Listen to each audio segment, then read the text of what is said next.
Alright, here we go. We're gonna play Life After Magic. It'll probably take me like 2 hours to get through all of it. It's pretty quick, pretty quick. So then we'll have like a new one, a new poll for games that maybe we can just do live and whoever's here can pick. My settings had saved from last time. That's alright. So this game is about retired magical girls in the 90s, and there's the evil Y2K that's coming to end it all. Just from looks alone, I don't know who I like. Actually, I like her the most. I think she's the main gal too. But we'll see personality-wise. What's your name? Oh, my name's Steak. Hello. Let's make it cute, Steaky.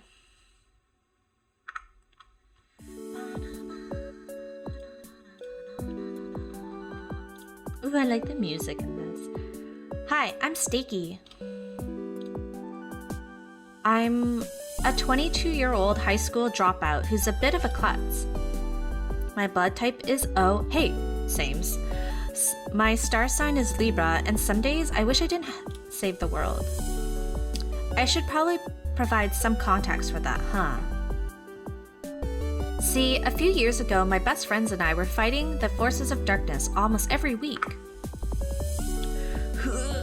Gotta get closer to the computer. Alright. We were the Sentinels of Justice, and I was their leader, Princess Sentinel Starlight. We saved humanity more times than I can remember. You could say we were a big deal.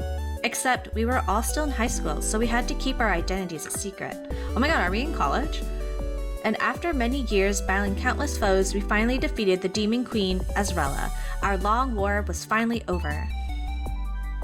And that's the worst part, it was all over, all of it. In a few short months, the Sentinels went our separate ways. We retired from magical girlhood, and that's when my life really started to take a turn for the worse. Something most people don't realize about heroes is how saving the world all the time has its price.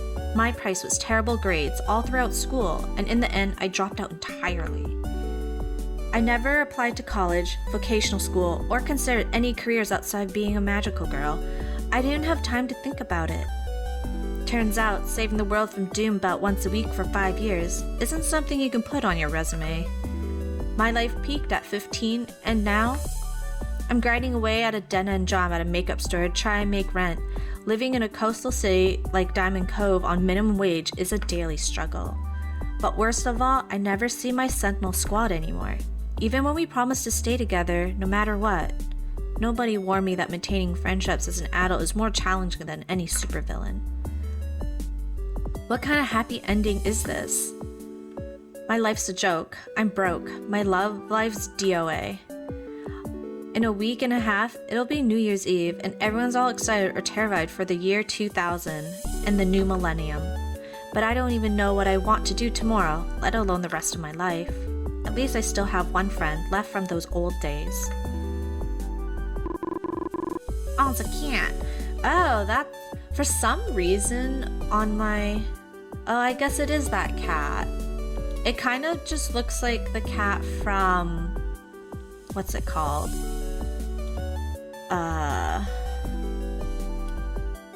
A Night in the Woods? That's the vibes I get from it.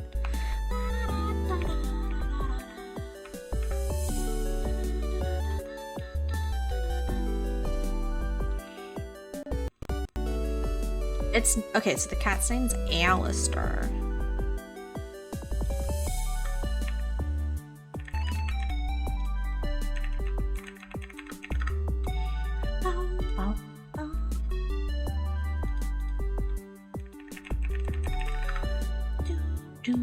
Okay, Steaky, you seem kind of down today. What's the matter? Oh yeah, I should probably explain. I have one remaining friend from those days. My cat.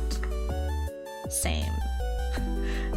He talks and comes from outer space. I may need to explain the details another time. Oh, it's nothing. Come to think of it, you've been down a lot lately. It's not befitting behavior of a world-saving alien princess. Is there anything I can help with? Ooh, okay, I got a choice. Could you give me more bad guys to fight? I want to eat ice cream under my bed sheets and cry myself to sleep. That sounds fun.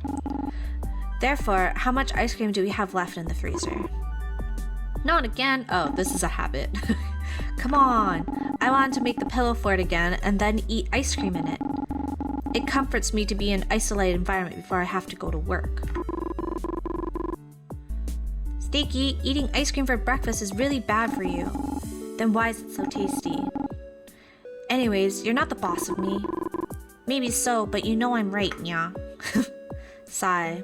Toast it is. Well, I would have toast if my damn roommate would buy groceries once in a while. Looks like I'll need to skip breakfast again. Aw, nuts, I'm gonna be late for work too. I better bust out the rollerblades and get hustling. Wait, so she was waiting for her neighbor to buy food so she could eat it. I don't think that's how roommates work. Maybe they have a deal. My manager said, today is going to be really, really extra super important. I wonder what it could be.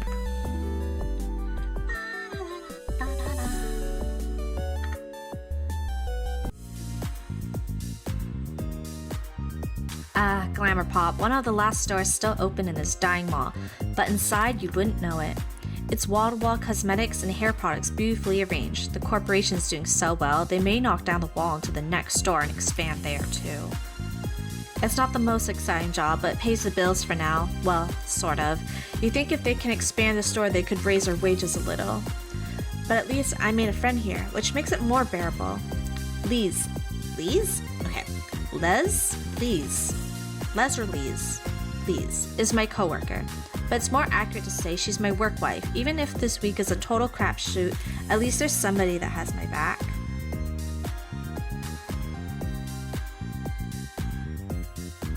Oh my god. Okay.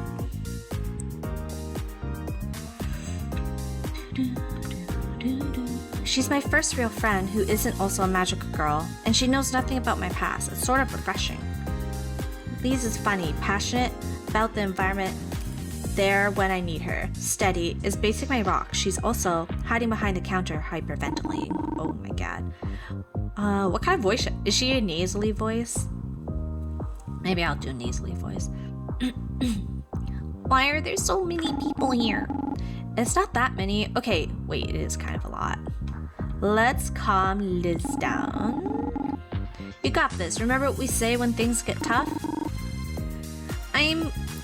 I am tough like spider silk. And that's the strongest thing ever. Arguably, the shell of a tortoise could be considered stronger if you take into account the... Please, concentrate. Wasn't something happening today? Oh, right. Please, today is the start of our promotion for that super special makeup line our manager has been bugging us about. They're bringing in a celebrity guest, remember? Gidget, the Taco Hut Chihuahua. No, a human celebrity. Apparently some big shot from corporate's here to introduce us to the line. Better get ready. This will be our first for us. Usually you don't care about us retail plebeians. The celebrity guest, I wonder who it could be.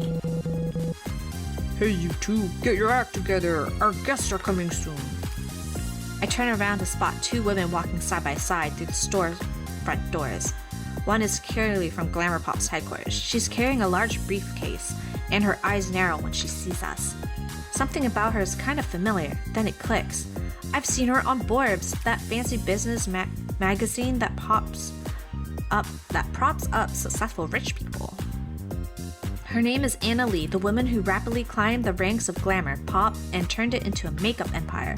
They say she's a business genius, but she's ruthless too, a nightmare to handle. My manager's putting on his best customer service smile for her. I bet she's scared straight.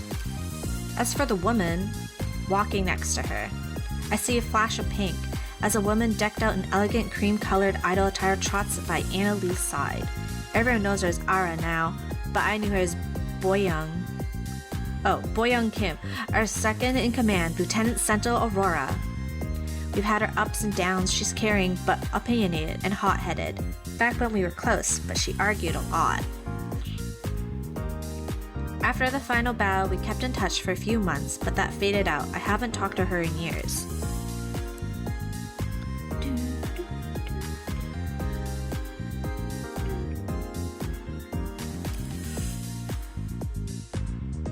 Since then, she's entered the music industry and became a pop idol, and she's been popular since debut.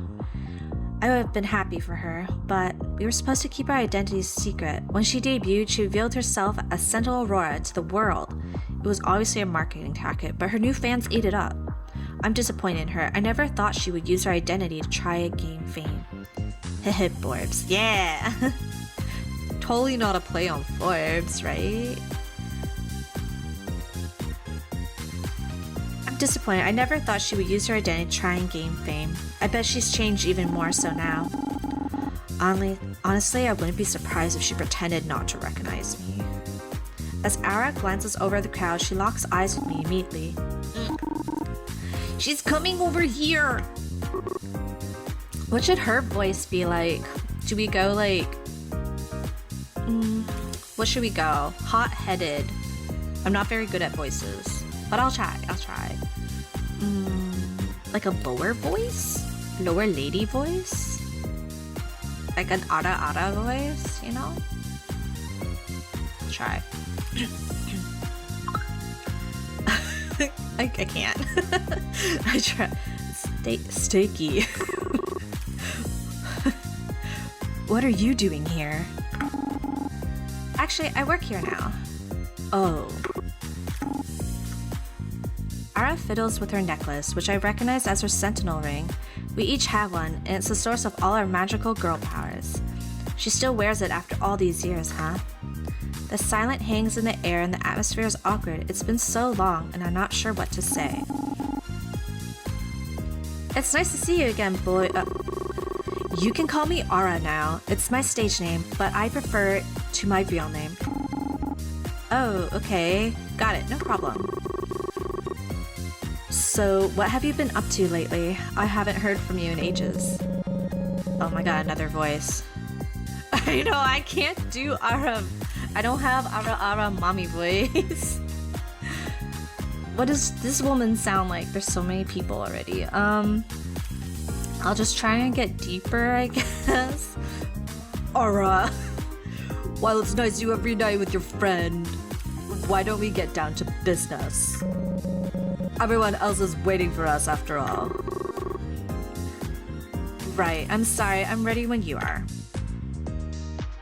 Annalie clamps her hands and everybody in the stir stands at attention. Glamour Pop is proud to announce the greatest, most ambitious launch in our company's history. Annalie does, though. Yeah, Annalie definitely gives off the mommy ara voice, but I don't have it, so she can't have it. Annalie lays down her briefcase on one of the empty tables. She opens it up to reveal a trove of plastic sample bags full of packaged makeup. From what I can see, everything just looks cute and colorful, with star and ring motifs, just what I like. The color coding reminds me a lot of the Sentinels, actually. We'll be doing our first ever Magical Girl themed makeup release using the iconic imagery of Diamond Cove's very own Super Sentinels. What? Annalie continues on explaining the specifics of this so-called collaboration. While my mind reels, I shoot Ara a pointed look. How could she have let this happen? First she uses the Sentinels to pave her way to fame, and now she's allowing her image to be used for marketing makeup products. Shit, what kind of voice did I have for her again? Did I go that deep or deeper? As a former member of the Sentinels, I'm so excited to share our history with all of Glamour Pop's customers. Please support the new line. She must be joking, right? Or is there some crazy dream that I have to wake up from? I pinch myself. No, this is happening. Ara is such an interesting... This is such an interesting concept, one that I would have loved to hear about ahead of time. You know, you could have called to tell me about how you're selling the image of your group. Oh, don't be silly, Stakey. That'd be breaking my NDA. She gives me a half smile, half grimace, while blinking rapidly from me to Annalie. Please seems to pick up on my discomfort. Why magical girls, though? They say they are always saving the earth, but when I see them fight, it's just magical people fighting magical villains. Then naturing regular people pay the price of their collateral damage. Couldn't they use their powers for more pressing issues? Or better yet, couldn't we have heroes that aren't moon charged but are just regular people doing the hard work of really saving the Earth? Oh my god.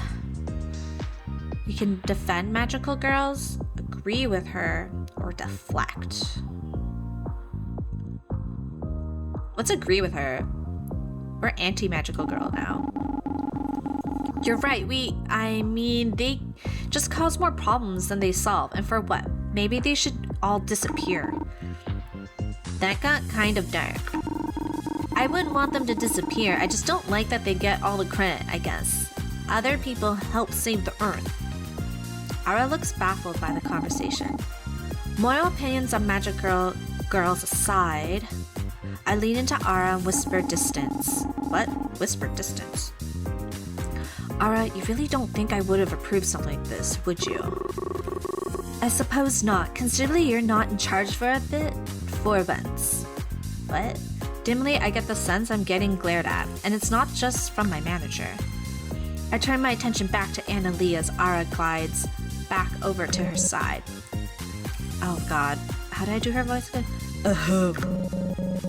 Regardless of your personal feelings, the reason we're here is to offer our prospective customers free samples of the sentimentality. Oh god, that's a lot of syllables. The employees, of course, get first pick. Perhaps that'll change your mind. We start to open up the samples Anna Lee presented us with. Admittedly, the forms for this line seem solid. The eyeshadow glides over my eyelid and the lipstick's creamy base feels great to apply.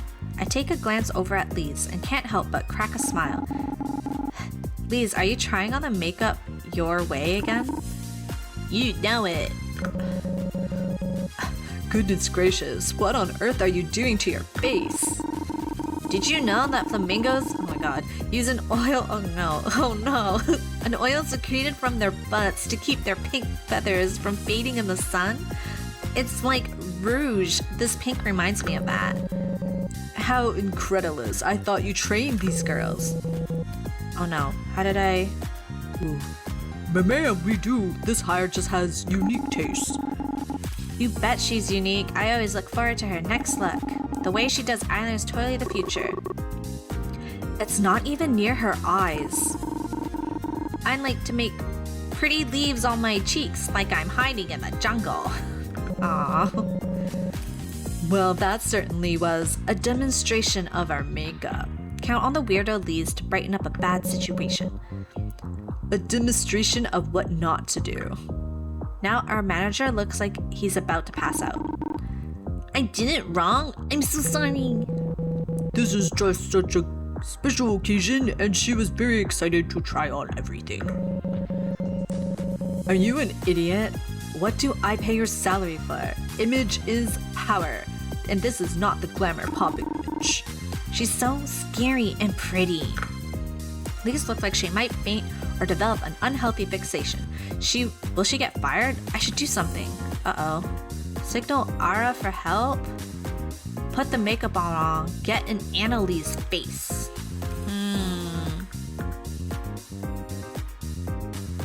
Maybe Ara will help us out.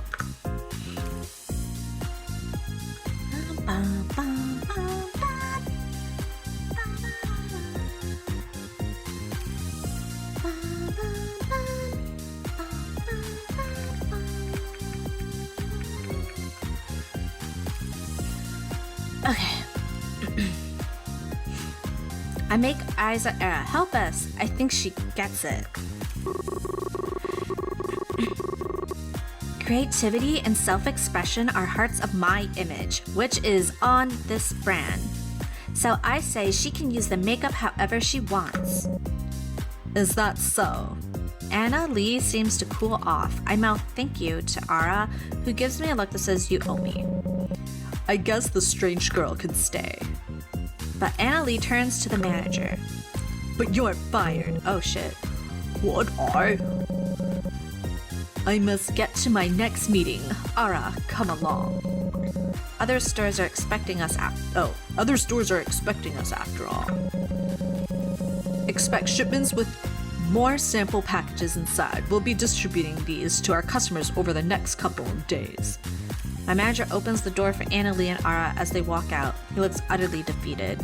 Ara glances back at me at the last moment. I give her a look as if to say, we're talking about this later. Liz nudges me.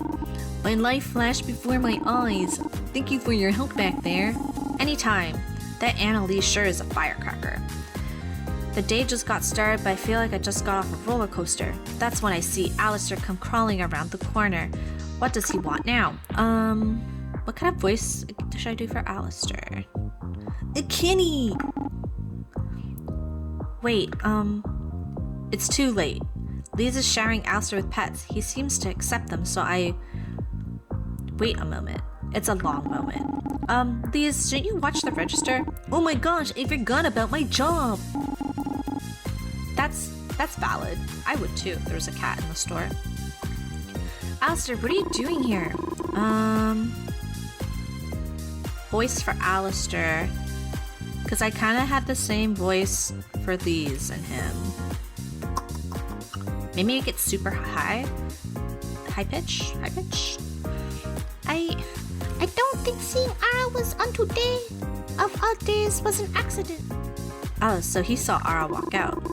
Something upbeat is in the air, Sticky. You should call the others, nya. Really? I don't think they want to hear from me. You can't ignore my magical cat senses. They are never wrong. Can your magical cat senses mend years of tense silence and resentment? Oh, don't be so dramatic. I'm not going to call them. To be honest, I don't even have their numbers. It's that, or you may find a hairball on your pillow later. Gather the sentinels. Fine. It has been a long time. I don't even know how to start finding the sentinels again. Jackie. Yeah, Jackie wouldn't scream and run away at the sight of me. I think I'll drop in on the gym where she trains. Hopefully she's there. Ooh, we get a muscle mommy? I'm just going to appease Alistair, then it back to regular old boring life. Okay. After making it home, I feed Alistair I read early as elderly. An early dinner and touch up my makeup before heading back out. If I'm to find Jackie, the best place to start would be the Golden Glove gym. Jackie practically lived there back when we were still in high school. I'm hoping that's still the case now. I take the path I know the best through Cove Park and expect to be tied up with anxious feelings of doubt. But instead, something about the walk there begins stirring up old memories. Even though there were quite a few changes, the path remained largely the same, and I feel an odd comfort in that. Would Jackie be the same? Of course she would. What am I thinking? Even in the earliest days before she even had her sentinel ring, she fought tooth and nail to become the woman she always knew she was. That never changed, even when her opponent was her own family. She had always known what she wanted out of life, and we respected her for being so grounded. Grounded, although there were definitely times she was more spaced out than me. Still, she was still always there for us when we needed her the most. All the more reason why I feel terrible looking back and seeing how little I've kept up with her. She never failed to call for holidays or my birthday. Despite that, I even lost her number. Man, why am I so bad at this? I really need one of those new cell phones with caller ID.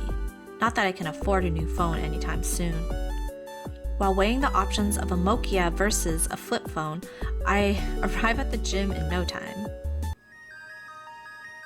The Golden Glove is still open, but it's nearly vacant save for two people. In the center of the ring, I spot Jackie wearing mitts and catching punches from a little girl. Oh, okay. I haven't seen before. Oh my god, another voice. I don't know.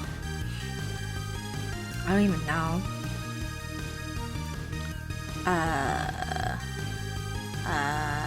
Okay. I think I have one. I'm gonna put her in my throat. After you break... No, that's not. That's still my voice. I don't know. It's hard to do voices.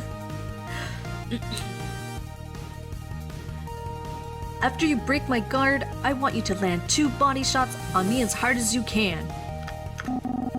After that, I'm going to swing and I need you to roll and repeat the pattern. Hey, Crystal! Hydrate! Okay. I'm going to... Oh my god, it was a struggle. But I think I just needed to restart. You're doing good, sweetie. Thanks.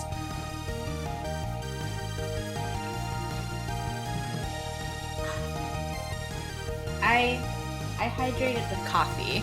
Same thing, right? Yeah, for some reason my computer wasn't picking up like programs. It was picking up browser sounds. And then it stopped doing that as well. Still counts in my book. Yeah, coffee's hydration. Whoa! Oh yeah, we got another first because I restarted stream like twice. Senpai notice me. Did you want anything drawn on paint? A paint picture or no? Oh my god, yeah. You have to like refresh the page or it just stays offline. It's so annoying. I did that with a couple streams too. No, it's okay. Okay, it's Shinobi.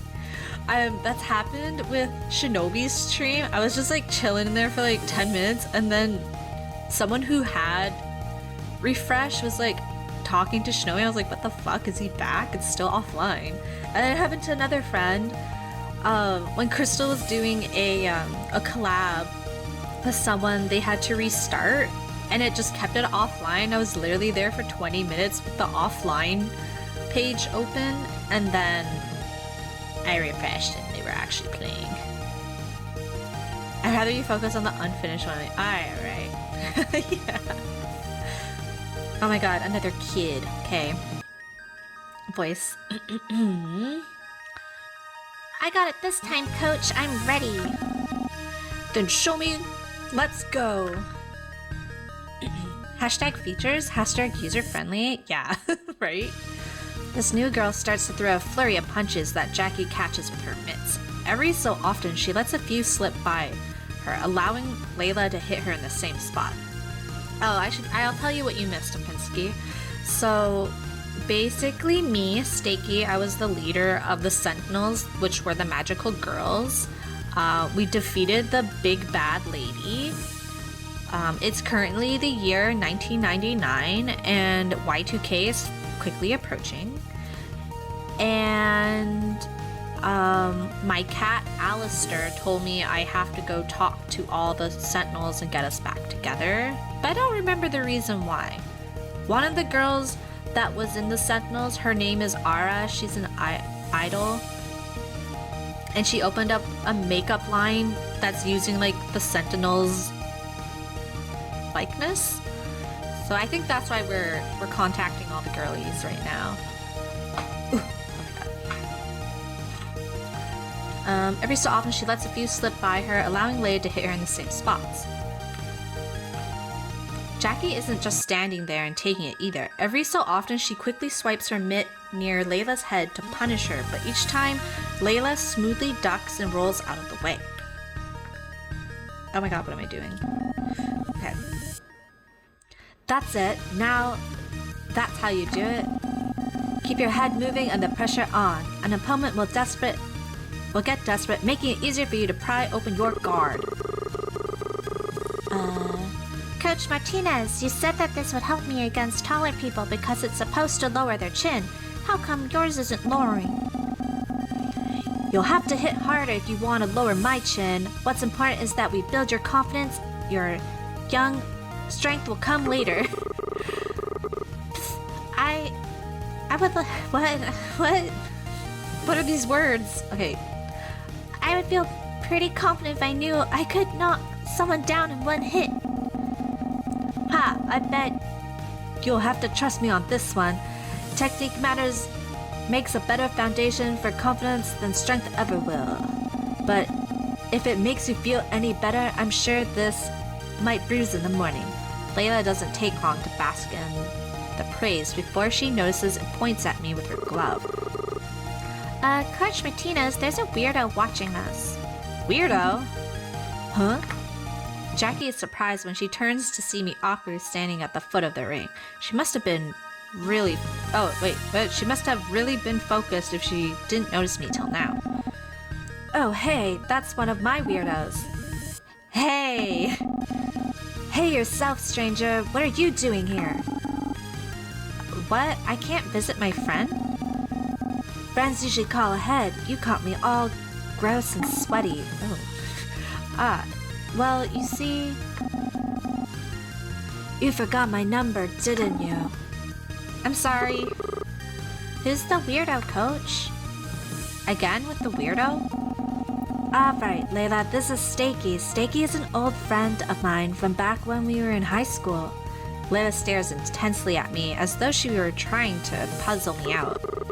An old friend and weird hair. Starlight? Huh? Layla! I knew it, I'm right. Jackie, what the hell? Whoa, hold on, I didn't tell her anything. I'm very smart, my daddy even says so. I already knew Coach Martinez is so. Jackie, why? It wasn't on purpose. You might not recognize her since it was a while ago, but Layla was someone I rescued back when we were saving the world. It was so cool. You were fighting monsters on a bridge and they were going all whack wham pow. It was so crazy. One of the monsters hit the car that Daddy and I were in and went boom over the side. Daddy bumped his head, but I didn't. I wore my seatbelt. Oh, but we were sinking. But when we stopped sinking because we were in a giant bubble and then bang, the coach came in and busted our window and dragged us out. Wait a minute, can we please go back to the part where your father bumped his head while falling off a bridge? He is alive, right? Huh?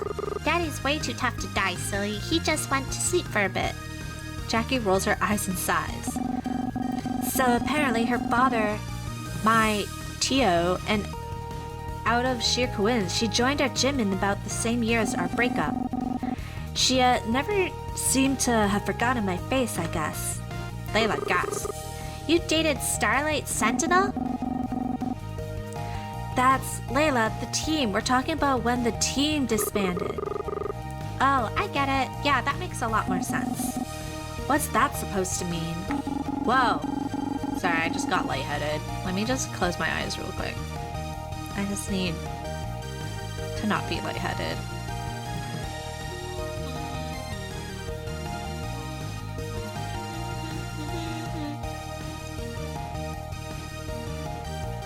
Oh, okay, wait. wait. First my computer had to restart, and now my body needs to restart. 1 second.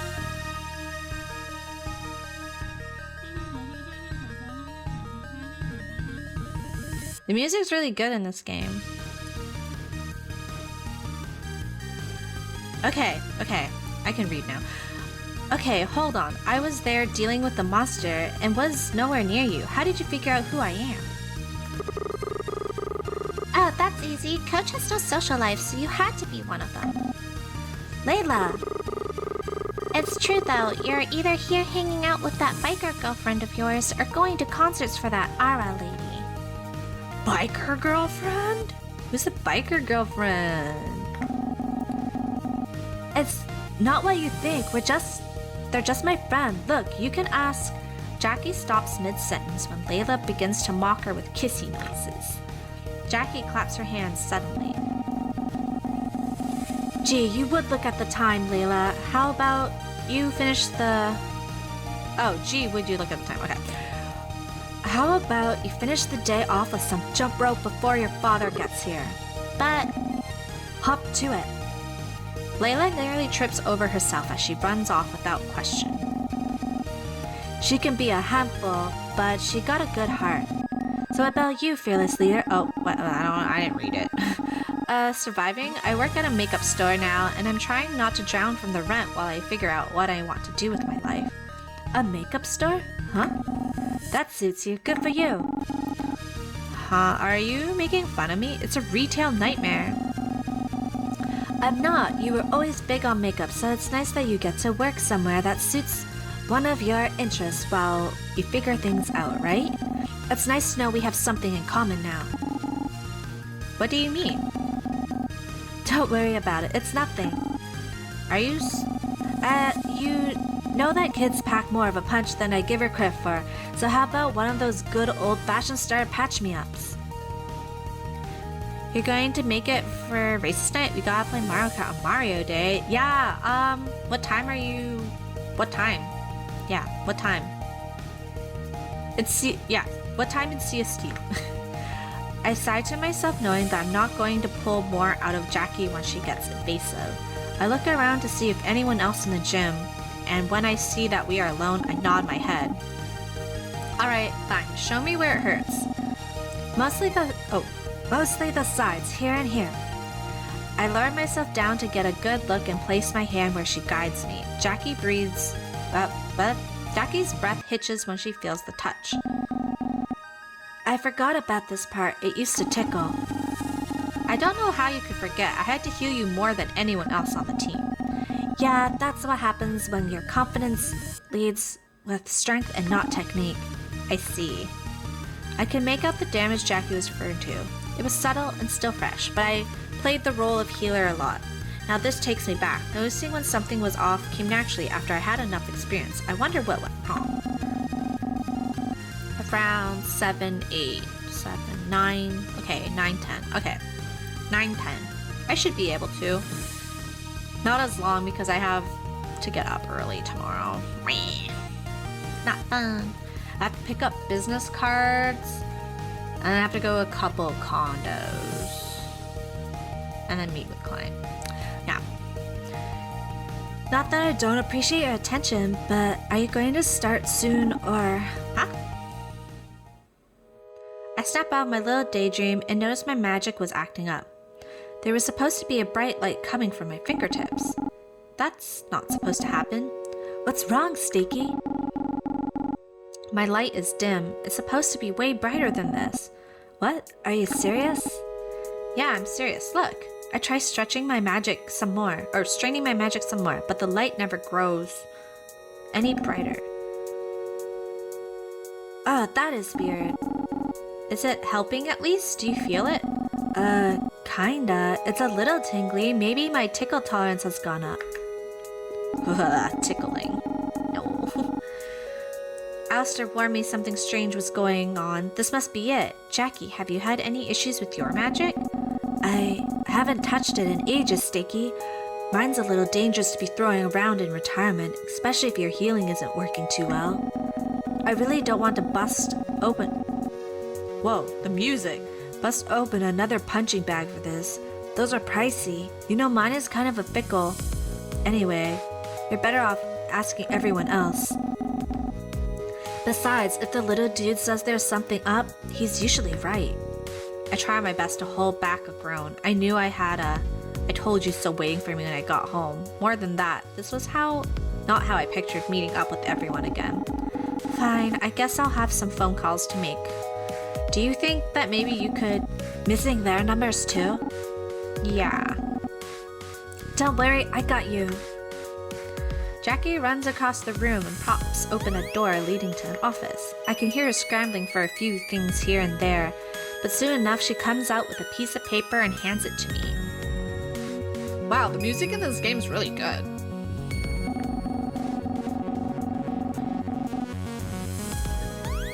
Here, this should be all of our numbers. Once Layla gets picked up, I'll be good to go. Just give me a call when you figure out when and where. But for now, I gotta get back to her training. We got time. Ditch the rope, Layla. Let's take it back to the bag. Some routine as earlier. Show me how you're going to be a champ. Yes, coach. Oh my god, do I have to do something? Layla straightens up, tidying up her footwork.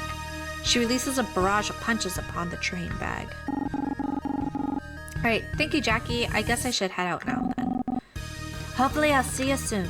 After saying my goodbyes, I take one last look around the gym and wave to Layla before I leave. I text the former sentinels to meet at the park. I scope out a place that's empty so we won't be overheard. Magical Girl 101. Keep your identities and intel secret. Too bad our old hideout was destroyed when Solaire lured the treacherous tango dancers right to us, used the wrong card from his magical deck, and blew the whole place up. Good going, Solaire. Solaire, I hope I never meet him ever. ever. I'm serious. Shudder. Anyway. You didn't send the message out, right? Pages have been sent all around. I wonder what Ara will be wearing today. Wait, in 2000, were there cell phones? Would a pager have been easier than cell phones? I wonder what Ara will be wearing today. Not this again. Mercifully, someone has arrived before I hear another rhyming ode to Ara. Looks like Ara and Jackie are here first. I caught her on the way in. She's hard to miss. I'll take that as a compliment. Oh my god, another voice. Miranda, aka Sentinel Nova, arrives next. She still has that glow about her. Her specialty was creating things out of stardust and then exploding them. She was never the most talkative member of the group, but she always pulled more. Okay, she's not talkative. Do we make her a whisper voice? What's her shirt say? Yani Kudo? Yani Kudo? Hey everyone. She just has permanent strep throat. Long time no see. Miranda nods awkwardly. Yeah, it's kind of partly my fault for not seeing her. Best not to shine too bright a light on that. Jackie and Miranda share a brief but friendly wave. Those two never were close. Hydrate! Okay. Water, you doing? Take a drink. Okay.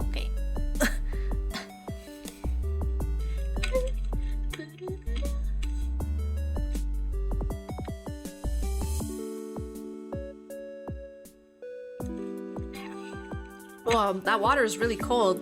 Holy shit. Wasn't expecting that. Those two were never super close. Thanks for the hydrate, Shinobi. Ara bounces forward to her. Miranda, how's work going? Oh, where do you work now? You didn't? Oh, you didn't know? Typical. You didn't know where I worked until this morning. I wouldn't say that's my fault. Come on, you two. Oh no, she's talking. Stinky, I'm working at a wood shop these days. It's good. I really wanted to put our magic days behind us, so I was surprised that you called. It's hard thinking back on those times. Ooh, yeah, being a magical girl was hard on us all. I'd love to see what you're working on. I wouldn't have, but Alistair said it was an emergency. The second one. Miranda blushes said, why can't I pronounce L's? Come on, jaw, work. Oh, I guess L's a tongue thing. Oh well. Oh well, visit me at the wood shop anytime. I can show you something I've been working on in my spare time. Why did I make her voice like that? That sounds great. So that's almost everyone. But there's still someone oh my god, there's another one. Sentinel Perigi? You were expecting to regain some mana, but instead you took ice damage. Yeah, for real though. It was really cold. Our awkward little bumper girl. It's not like her to be late. So, does anyone know if KJ got the memo? She probably won't come. They hate all of us now. They? Oh, I guess if you haven't seen them in a few years, you wouldn't know. KJ realized they're not a girl about 2 years ago. They don't want to be called a girl or she. Just show them the same respect that you've shown me.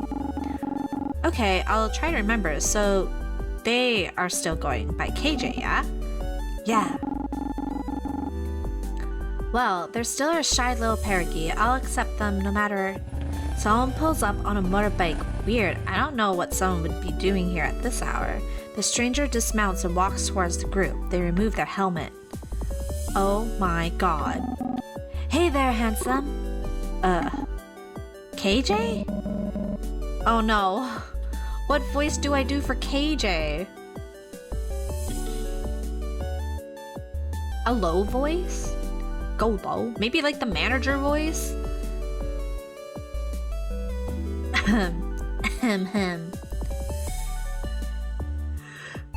Hey, princess. It's been a while. Sorry I'm late. I try my best. Lower than hey, princess. Hey. Wait. What's that exercise so you can go Lower. You have to like hum. Let me hum away from the mic.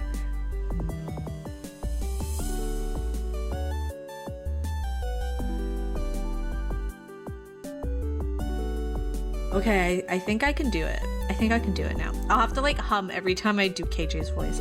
I try my best to keep composure over how different KJ is compared to when we were in high school. Wait, are those tattoos? Never mind, composure lost. Maybe I should get on and do Deepa's voice. Yeah. KJ's a they though. Wait.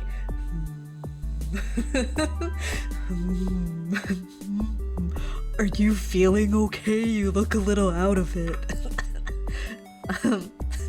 What happened to you? You look amazing. Oh, thanks, princess. Yeah, after the Sentinel split up, I was left figuring out what I wanted to do with my life. Turns out the bigger question was not what I wanted to do, but who I wanted to be. I kinda always wanted tattoos and do dress like this. Even back in the old days, I was just too chicken. I wanna know what she looked like before. Anyways, I don't think we all came here to hear my life story. I take it there's a problem?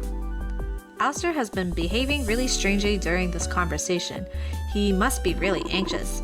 Go on, tell them. Stakey has... Oh wait, that's my name. Okay, has anyone else noticed their magic failing? I haven't tried using my magic recently, but I have been feeling more exhausted than usual. But that might be because of my new schedule. I've been a lot busier since I've started working on the sentimentality line. The what? I'll let someone fill you in on that later. Anyone else? Have you tried using your magic lately? No, but... Miranda sighs and holds out her hand, palms upwards. Specks of dust begin to stream from her fingertips, materializing out of thin air. They swirl round her hand with an ethereal glimmer before disappearing in a tiny controlled explosion. Seems fine. I would have checked, but I don't want to hurt anyone here accidentally. There's a lot of trees around, fire hazard. So I guess it's just me then? I mean, I can test it now, but do you want me to? I'd have to do it to one of you. You can do anything you want to me, Aura. I don't want to hurt you. Angelically beautiful and cares about her friends. Oh, how I missed you. Alistair, first off, it's been years. Second off, you're a cat. It's never going to work. Don't speak on my behalf. I miss you too, kitty. Just because you're single and lonely doesn't mean you have to project onto me. Wow. Oh, I've really missed you. Anyways, Ara, use your attack magic on me. I can take it. Oh no. Didn't you literally just say your healing powers aren't working? Oh, right. Okay, I can still take it, but go easy. Unless you want to use the charming attack on... No. Miranda, cover your ears, okay? I know you have sensitive hearing. Wait, what? My hearing's perfectly normal. I don't need to be babied. Miranda gets cut off because Ara lets out a screeching high note, quietly, but not so quiet that it doesn't send a shockwave of pain through my skull. Ow, ow, ow. I said go easy on me. When I look over back at her, Ara staring at me like I'm a ghost. I did. That should have knocked you out if you were defending. You weren't, and it still barely did anything. Huh. I was supposed to be doing something. Nobody gave me the usual order to defend someone while they did something stupid. Knock me out? That's not going easy. And why are you always trying to tell me what to do? It would have been for a few seconds.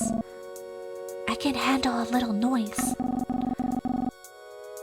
Also, that's still a foul play, even if it didn't work out. No one is letting me talk. Girls, let's stay on track here. Not a girl. Listening to this squabble is giving me a hairball. Please, let's not have it come to that. although it's better than the hucking one at home. The point is, something is deeply wrong with magic. And if we keep fighting amongst each other, we'll never get to the bottom of this. The group looks around at each other unsure. Alistair's right, but can we really work together when some of us have changed so much and some of us haven't? I look at Ara and see she raises eyebrows back to me as if to ask what. Could this just be a fluke? This isn't a lot to go on. Personally, Okay. Personally, I prefer it this way. I never liked my powers. It's not about liking your powers or not. If magic in general is in danger, we need to protect it. Magic is important, magic sucks, but it doesn't matter how we feel about magic. Magic's important. It's part of our responsibility to the Sentinel Rings to protect magic. It's our sacred duty. Exactly. If we don't protect the magic, who will? Can everyone at least agree to look into a little? Keep their eyes and ears open? Begrudgingly, the team nods along. Okay then, let's keep alert and keep in touch. I hope this is just some fluke, but maybe an excuse to see everyone again isn't so bad. We all leave for the night, maybe a little worse for the wear. I let Ara take the reins on explaining the Sentinel makeup line to Jackie, KJ, and Miranda later on, and somehow I doubt that conversation will be hunky-dory. What a day. The store having a big product launch even would have been enough to make it a momentous day in a string of normally dull ones, but the Ara was our celebrity guest, and it didn't stop there. It's been so long since I've been to the Golden Glove, catching up with Jackie. Oh wait, that's glove, not glove. Oh my god. The magic failing, seeing the whole team together and how much they've changed, Miranda and especially KJ. It's so much to take in. My brain is swirling, and not in a fun, soft-serve ice cream kind of way. Is there really something wrong with magic? Will I be able to reconnect with my old teammates without making the rifts between us worse? Will we be able to come together again as a team? My mind is racing about the future. The future, the future. What is it going to bring this time?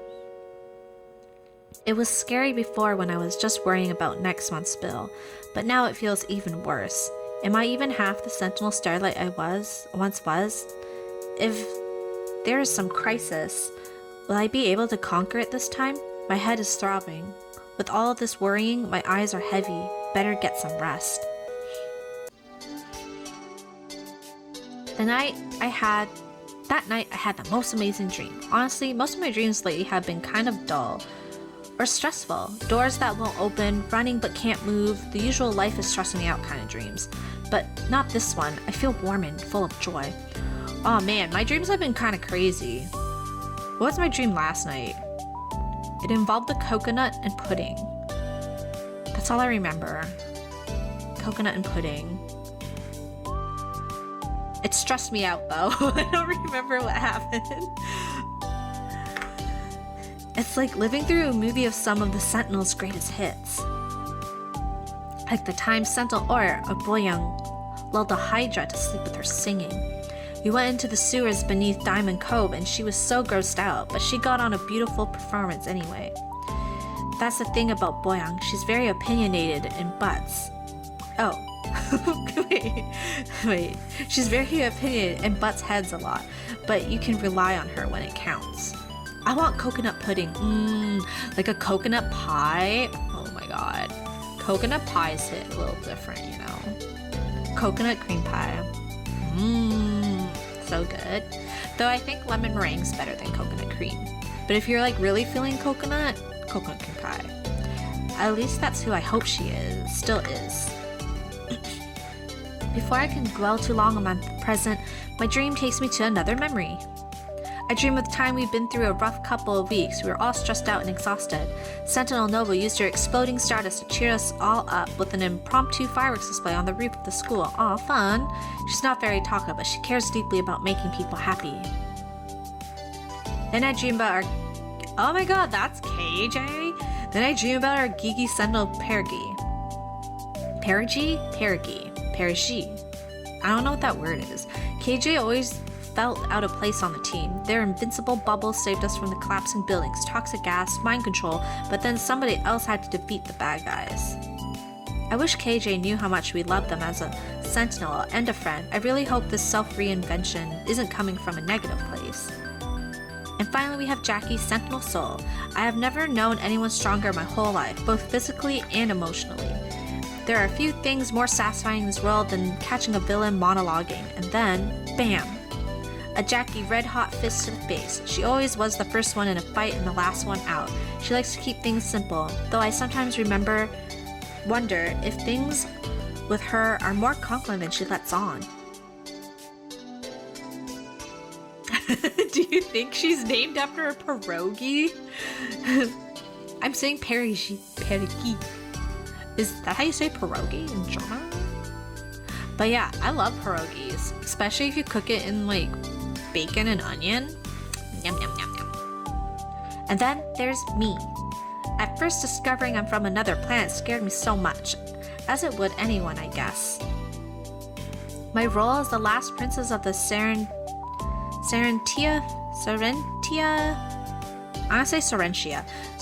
royal family, sworn guardians of truth and justice seemed like big shoes I could never fill. But I did. After many years of victories and defeats, I realized I'd grown into somebody both my adoptive and birth parents would be proud of.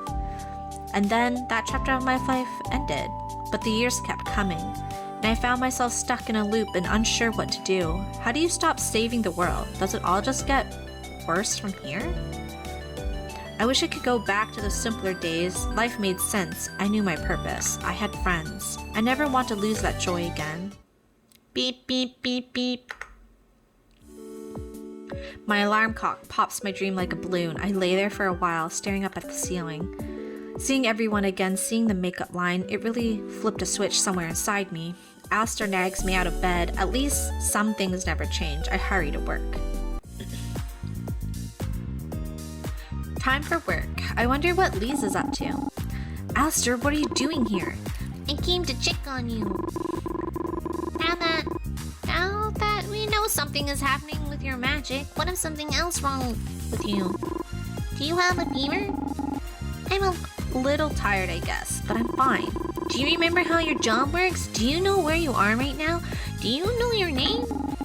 I'm Stakey, lost princess of Serentia and a retired magical girl. I work at this retail hell known as Glamour Pop, where I sell makeup. Did I pass? Yes, but don't let your guard down. Make sure you touch base with everyone too. Now that we're reconnected with your magical girl teammates, you have a chance to hang out with them after work. If I'm not exhausted from work, that is. Damn, retail sucks everything out of you, I swear. Alright, if you have a good day at work, you'll have extra energy to visit friends afterwards. If customers are extra chill with you, you might not have energy to visit multiple people. I should be careful what I say to the customers. Oh my god. Good luck. Was that a tutorial for a game? Hi, welcome to Glamour Pop. How can I help you? Hey girl, I'm going on a hot date tonight. I need something that will stun his socks off. Oh. Something stunning, huh? Ooh. A stun gun. I'm gonna say perfume. Why not try our new perfume? It's pineapple scented. Pineapple, that's a fun flavor. It's super potent. I'll definitely grab him. It'll definitely grab him. I dig it. Thanks for your help. I'm more exhausted than usual. I guess I'm feeling some side effects from the magic disappearing too.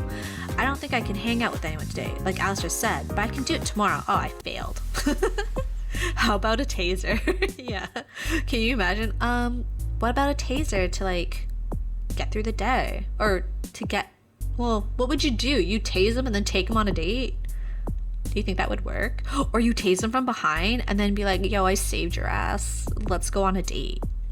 Do you think that's how you play it? Working with the customers was exhausting, but they're always a bit demanding, aren't they? I'm glad to be home. It was literally one customer. Come on, Stakey. Tase him and quickly drag him into the back room before anyone else sees. Yeah. I guess nothing really strange happened today. That's a good sign. Oh, I didn't read the rest. Meow. Yes, Alistair, I know you have your magical cat senses or whatever, but Meow. Alistair, is something wrong? Got another hairball stuck? Meow. Oh no, we can't speak to him. Oh my god, do you guys remember Kiki's delivery service when she can't speak to, what's the cat's name? Gigi? When she can't speak to Gigi anymore and he gets a girlfriend? Tragic. I was actually sad. I was like, oh my god. Even in the end, she can't speak to Gigi anymore. And I'm like, that's so sad. So sad. Meow. Why aren't you talking? Are you giving me the silent treatment again? Meow. Is this because I didn't get the salmon flavored treat? I told you they were sold out. Meow. Wait, can you not talk at all? Meow. Uh-oh. This is really, really bad. This has never happened forever. An unprecedented events in my life of a former magical girl. Not a good sign. I better call the team up, even if they won't like it. We all arrive and cram into our old high school. Why would they go into the high school? Oh no, KG's voice. Okay, let me get my hum on. Stakey, tell us what's so important that you need to call an emergency meeting for the second day in a row. And in our musty old classroom, well, I admit it brings back memories. It does, but it's a little spooky at night and ghosts are my natural enemies. Ghosts? They aren't punchable. Your fists would fly right through them. Is this going to be a regular thing? If so, I have to work around my schedule at the workshop. It really is an emergency. Alistair, can you try talking again? You don't mean. Meow. Meow. I can't understand him at all anymore. His ability to speak is gone. No, not our funky little dude, little owl. I can still hear his voice. Meow. I mean, yeah, we still hear his voice. It's more about comprehension. Maybe it's less about him not being able to communicate with us, and more about us losing our ability to understand him. I tried using my healing powers on him to see if it would help, but honestly, I still can't manage to get things working again. Alistair crawls up into my lap. He seems exhausted from trying to communicate with us. Ooh. Okay. If I pet a strange cat, I always go behind the ears first. If I pet my own cat, I always stroke his little chin. Under the chin. I stroke under his chin and can tell he's starting to relax. He stretches out and then curls up to sleep. I admit, I was never your cat's biggest fan, but I do feel for him, all pitiful like that. Miranda offers me the jacket on her waist to use as a blanket, but I shake my head. This is escalating faster than we're expecting. We all know the signs. Unusual events always lead to some villain with a crazy plan. We can't just passively observe anymore. Finding out who's behind this needs to be our top priority. And honestly, it hurts not being able to understand him. He's snarky, cryptic, and a huge pain in my butt. Sometimes. But Alistair's my closest companion. Stakey, you're always looking out for others, leader. I know this is upsetting news, but just remember, we're here. Oh, what's happening? Oh my god. Who the fuck is this? Sup, nerds? Sup, nerds? And beautiful ladies? You. Not a lady, but you're still an asshole. Did you mean to say a sink for sore eyes? Yes, this is still there. I warned you about him. Useless man-baby who inherited him some magical soul cards, or that's what he decided to call them, and Jackie, our sentinel soul, will never forgive him. He only ever used them to try to pick up girls, feel cool, and get in our way. Yes, we dated. How? Why? Was it the hair? My impressionable young mind? Yes, I'm filled with deep shame and regret. Now I will not give you the details. Oh, hey there, boy young. I've been keeping a close eye on you. Ara suddenly turns pale. You know, now that you're famous, I'm consider giving us another chance. Absolutely not. Come on, I'd be good for your image. It would completely ruin my image. Hold up, what do you mean by another chance? Oh, Ara, you didn't. She did. Oh my god. I can tell Ara's dying inside. Let's just move on. Solaire slides up to Miranda. Oh no. Oh hey No. Hey, just trying to say hello to an old friend. We were never, ever friends. Solaire slides away from Miranda. Solaire then slides up to Jackie, who gives him a not so friendly punch to the arm. He stumbles for a moment from the impact. Are you liking... Is Solaire your new favorite character, Sapinski? How's it been, Solaire? Jackie is smiling at him, but not in a sweet way. Nice job, buddy. I barely tapped you out. But anyways, what's that you get for naming your stupid cards soul cards? I should sue, honestly. He looks KJ up and down. Fuck off. I didn't know you expanded the team. Who's this femme fatale? Solaire, that's KJ. Behind his blank expression, I can see the cogs turning in his head. Whatever you're about to say, I don't want to hear it. Why not? After all these years, I thought you'd love to finally hear a compliment from me. Jackie, sweet, could you punch him again? Right in the nuts? Whoa there, Morticia. Take it easy. I know you'll change your mind eventually. He just never stops talking, does he? It's just funny how they all seem to have a brief romantic interest. Oh yeah, I think it's just Boyoung and me that's dated him.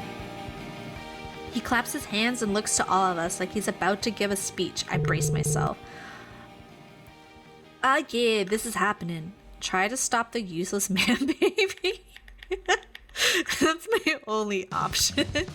Try to stop the useless man baby 1. Try to stop the useless man baby 2. Try to stop the useless man baby 3. Let's do 2. I like picking things in the middle. Solaire's lack of self-awareness is too strong. Resistance is futile. It's nice to be... Wait. It's so nice to see the dream team back together. My favorite magical ladies to back me up in my most excellently successful battles against evil. Miranda's eyes glaze over as she starts talking. Backing you up? You mean saving the world while you play card games behind us? That's rich coming from the cowardly bubble girl. KJ cracks their knuckles. Okay, Hedgehog, that's enough. I'm gonna wipe that grin right off your face. Jackie steps in and places a hand on KJ's shoulders. You know he's not worth it. KJ stares Solaire down for a few seconds, then backs off. I think he actually got tagged by that. So anyway, you may have heard that they're making an anime of my exploits, which of course will stay faithful to the manga. The power of the cards, one boy's journey to manhood, fighting evil in 4 suits. Oh, that comic you drew about yourself and your wonderful soul cards? I remember that he handed out photocopied books of this comic to the entire school. The drawings were atrocious. Let me tell you, you won't be tackling a whole anime with your level of artistic technique. Hey, the sales of my Soul Cards collectible deck were really high last year. The sales will finance the anime with some help from my Tristan. Of course. Oh my god, who's that kid? This was like a big thing back in the day. Some famous guy's kid made an anime. Not a manga. He made a manga and he was like tracing Bleach comics. Like he would just trace it and then put his own words on it. Forget who did that. Someone look it up. Get me a name. Jackie looks like she's about to crack at the mention of soul cards again. I need to redirect his attention once he starts talking about the stuff he never stops. Let's show him something shiny. So look at this sparkly makeup case. Ha, you can't distract me, I've learned your tricks. Dang, I've used this tactic one too many times on him. I need a new material. Then what are you doing here? Right, I'm on spirit hunting duty. Any scary ghosts that haunt the secret grounds better peace out before I find them. Ghosts? Spirit hunting? I guess the school has always been pretty spooky at night. Jackie, there are no ghosts. He's an idiot. Well, actually, please, no more tangents. Solaire looks at me with a pleading look, but I hold my ground. Anyway, my sweet nothings, I came here to tell you to always believe in yourselves. He winks. God, he winked at us. Feel the blaze, baby. Okay. With the flash of a card, he promptly explodes. Classic Solaire exit. Is he gone yet? I blacked out for a sec. How did he know we were here? He always had an uncanny sense of tracking us down. Also, why is his magic okay? Total unearned confidence and stupidity. I'll clock him in the face next time he interrupts us like that. Maybe Solaire's the reason for all of this. He's definitely a draining presence. I'd agree, but that definitely is wishful thinking. He's annoying, but he couldn't hurt a fly. I don't know, my ears hurt just listening to him. He always fumbled with the magic cards during battle and never managed to actually hit any of the enemies with them. In some way, I actually feel bad for him. I really don't. Dweeb aside, I'm going to keep looking into this. But I'm not exactly mourning the loss of my power if it happens. Ara looks taken aback by this comment. Some of us actually care about magic, and the team for that matter. I'm expecting everybody to be on their toes. I never said I didn't care about the team, and they can speak for themselves, you know. Right. Were these two always on such thin ice? I make eye contact with Jackie and Miranda. Jackie gives me a sympathetic smile, while Miranda shakes her head. Anyways, let's try to stay in touch more often. Maybe check up on a few of our old enemies, see what they're up to. Oh, the enemies are still alive? We should make an effort to drop in on each other's schedules, just for safety's sake, you know? The group nods in unison. I can sense some hesitation, though. Stakey, I'd like to see the sentimentality makeup in person. I haven't seen it yet either. Can I say I'm all that enthusiastic to see it? Still, we should swing by Stakey's store sometime. What our magical girl work has turned into. Jackie, I promise you'll love it. Just give it a try. I mean, if you say so, Ara. Great, now that's decided, I'll be in contact. I'll do my best to check in with everybody. And with that, we disperse. It's been a long day. I pass out as soon as I get home. Alistair jumps on my stomach to wake me up, demanding food. Alright. When I get to work in the morning, there's a crowd that's gathered outside of the store entrance, which is blocked by a line of security guards. Excuse me, can you let me through? Crazed fan. No way! If anyone is seeing Ara, it's me! Right, I should have known. I better not get my pay docked if I'm late because of this. I'm forcing my way through the crowd. I brace myself and hurl myself into the swarm of people. Ow, watch it! That's going to leave a bruise.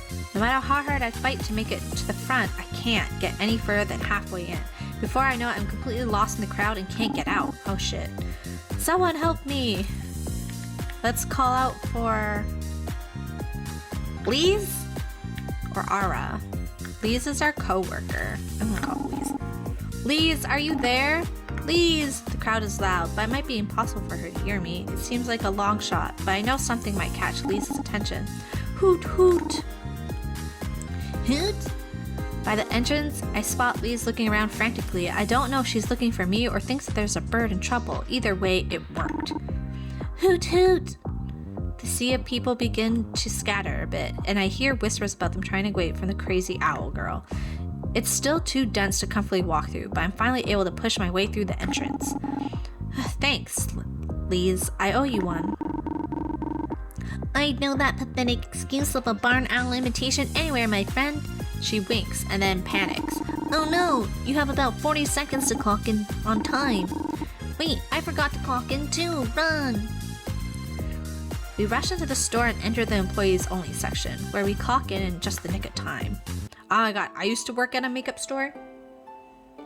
And when we would have to clock out, and then we would have to wait for someone to check our bags before we were allowed to leave, which could take a minute or it could take 15 minutes. It was so annoying.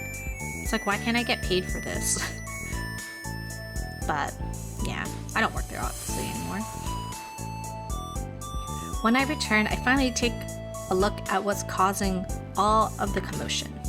Ara is posing in front of a colorful display with that shows off the sentimentality line. She's smiling brightly with a mascara wand held up with her eyes. Way to trust your employees. I know, right?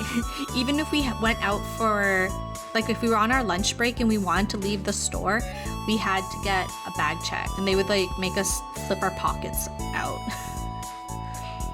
They don't have uniforms anymore actually. When I worked there, we called it the polyester prison because it was so hot. It was like a dress. And then we weren't allowed to wear leggings. And I was like, bruh, I'm gonna wear leggings because I'm climbing fucking ladders. If I'm climbing ladders all day, I'm wearing leggings. There's a flurry of camera flashes, then she switches to another pose. It is pretty mesmerizing to watch. She's radiating a confidence and gives off the captivating dreamlike aura that celebrities have. I never would have expected her to become an idol, but then again, I never put a lot of thought into what our personal futures would look like.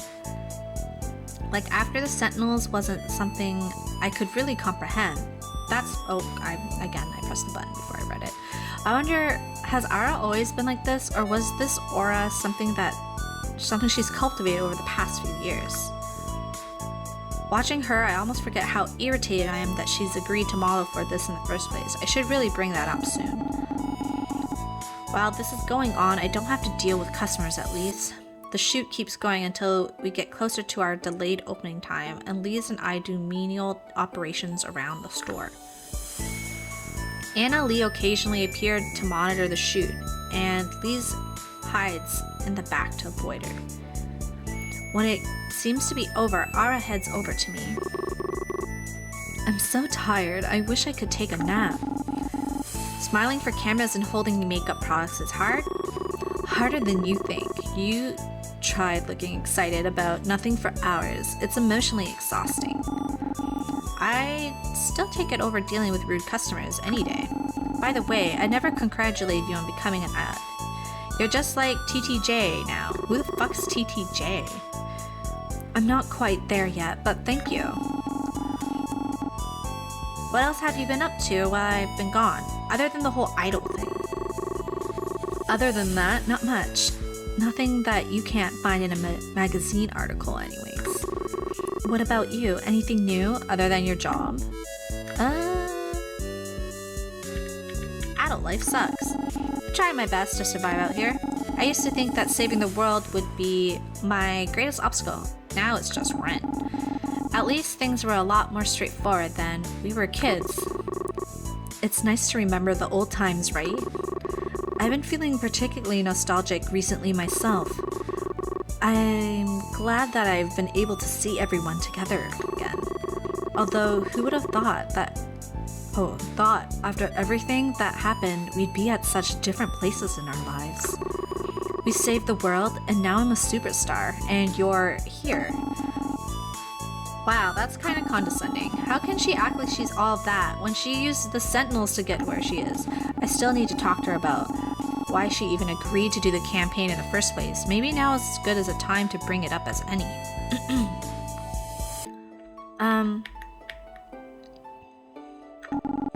I guess I've been feeling lost lately. How so? I mean, obviously I don't want to be working in retail. I don't really have any direction in life right now. So I just sort of ended up here. I see. Actually, I get what you mean about feeling lost. You do? But you're literally famous now. You didn't get here without having some sense of direction. Not exactly. How should I put it? As Sentinels, we were symbols of hope and justice. We saved the entire world multiple times. After we all parted ways, I felt like I didn't have a purpose anymore. I felt useless and I didn't know what to do. All I had left was my singing, so when I got the opportunity to become an idol, I took it. I know you might not agree with my decision to create Ara from Sentinel Aurora. KJ thinks I'm a sellout for it, but the Sentinels were my most important thing in the world to me. I want to incorporate that part of myself into my music.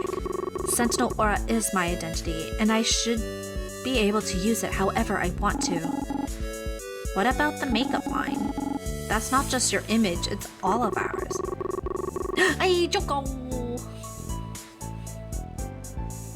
Choco, I am trying so hard to do voices. It's not happening though. You know, the Sentinels are public domain. Remember the Dolls of Us, the shitty anime? I liked the anime. Of course you did. You are the main character. Anyways, I know the makeup line is kind of messed up, but I didn't agree to this without thinking about it first. A significant percentage of the profits will go to the kids who need it. Maybe more if I can convince Anna Lee that it'll increase business. With me around, I can make sure the money is going to the right places, and I can make sure they don't slander our names. I guess I wasn't thinking about what reasons you have for doing this. I thought you were being selfish. You never were good at taking my point of view into consideration. That came out wrong. Sorry, I don't know what's gotten into me. I really do appreciate you hearing me out. Fair, sometimes when I do voices, they start getting mixed up. Yeah. They get mixed up or I just give up. I just give up on the voice. It's okay, I get it. The last 2 days have been sorta crazy. Well, I don't want our reunion to start off on the wrong foot. Let's start over. Who are you again? Do you want to talk about our feelings? Which one? Who are you again? Do you want to talk about our feelings?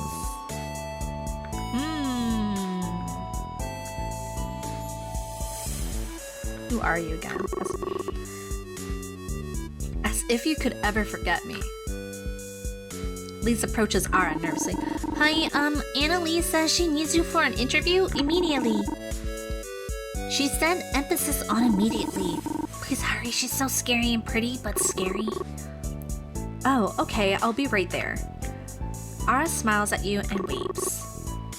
See you later, Stakey. Time for work. Is it time to retire yet? Oh my god. Welcome to Glamour Pop. Is there something I can help you with? Hi there, have you heard of the idol Ara? Huh? Yeah, what about her? Ara's the best. I love her look. I'm going to concert soon and I want to notice me. What should I get? Something Ara would like. Ara would probably like... pink nail polish, juicy lip glaze, or a heavy dark eyeshadow. Let's do the juicy lips. Maybe this lip glaze, it really plumps up your lips. What, so make me look extra kissable? Do you think I'd have a chance? Wait, what? No, that's not what I'll take it. Miracles can happen. I have free time now. Thankfully, I had a not so terrible day at work. I feel like I have the energy to do a couple of things today. Who should I hang out with? Oh my god, I have choices. I do like KJ. KJ's design is really cool.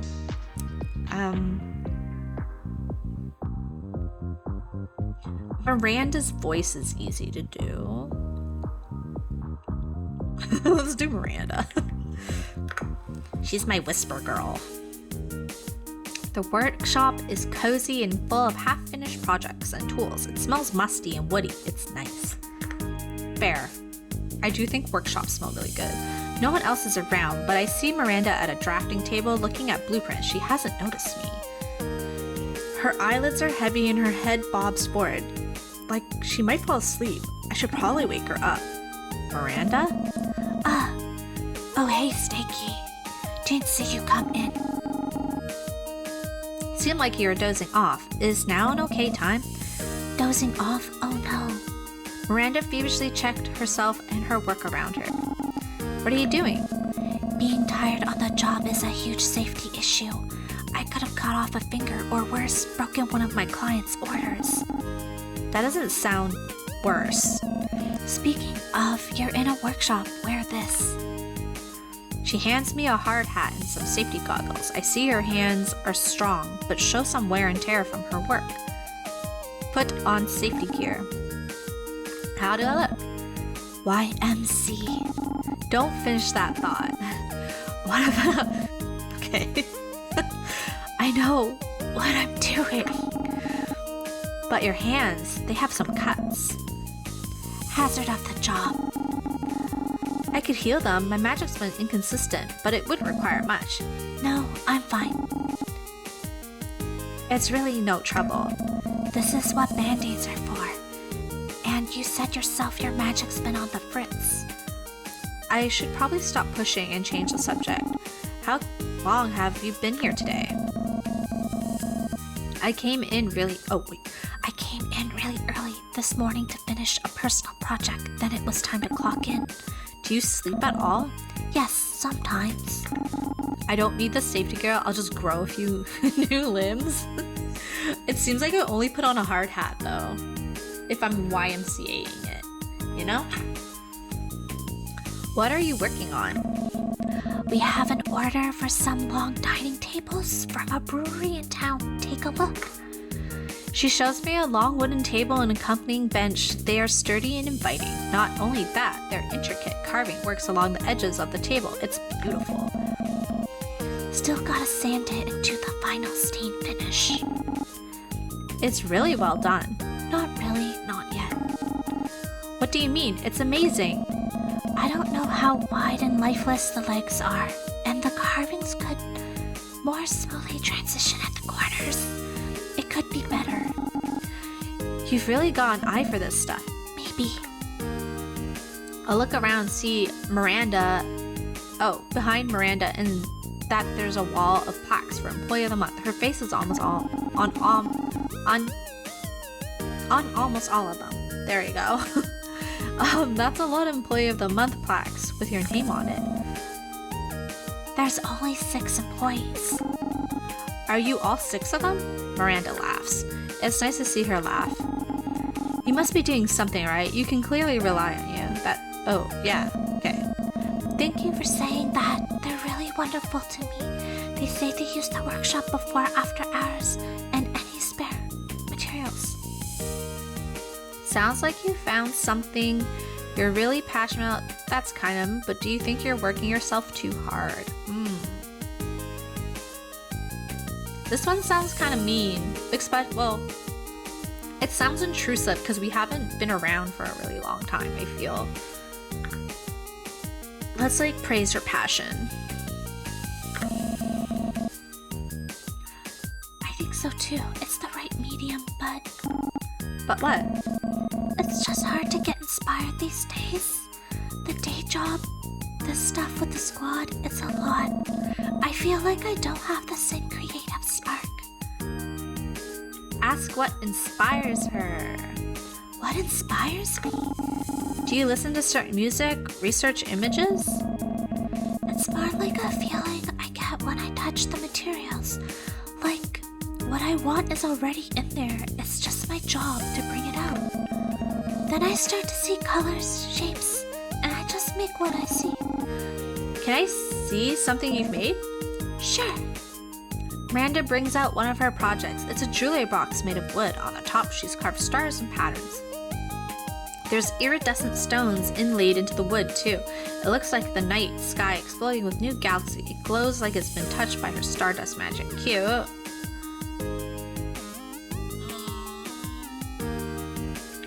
I don't think she likes magic, so we're gonna say it's beautifully crafted. Thank you, but... Not again. It seems like I'm fusing with my magic, even when I try not to. In a flash, Miranda explodes, oh my god, explodes the jewelry box into a burst of stardust. The wood and stones fall apart and land with a thud into her work table. Ooh, sparkly. Miranda looks incredulous at me. Oops. Oops! Oh my god, what is happening? Save. We'll just save. Okay. Huh? Okay, we're back. Wow, you are easily distracted. Sorry, it was just so beautiful. when it exploded, but it's broken now. Beautiful things don't always last. Sometimes they are just a moment that can make them even more special, like fireworks. But I want to make something that stands the test of time. But most things don't. Is something really only valid if it lasts forever? Miranda seems lost in thought. Thanks for showing me around here. It's really wonderful to see what you're making. Thanks for coming. It may have been not seem like it, but I like showing people what I do. I should get back to it. Tables don't build themselves. See you soon, Sticky. Who should I go hang out with now? Oh my god. Who do I hang out with? I can hang out with Jackie, Ara, Liz, or KJ. Okay, I'm kind of leaning towards Liz and KJ. Maybe Ara.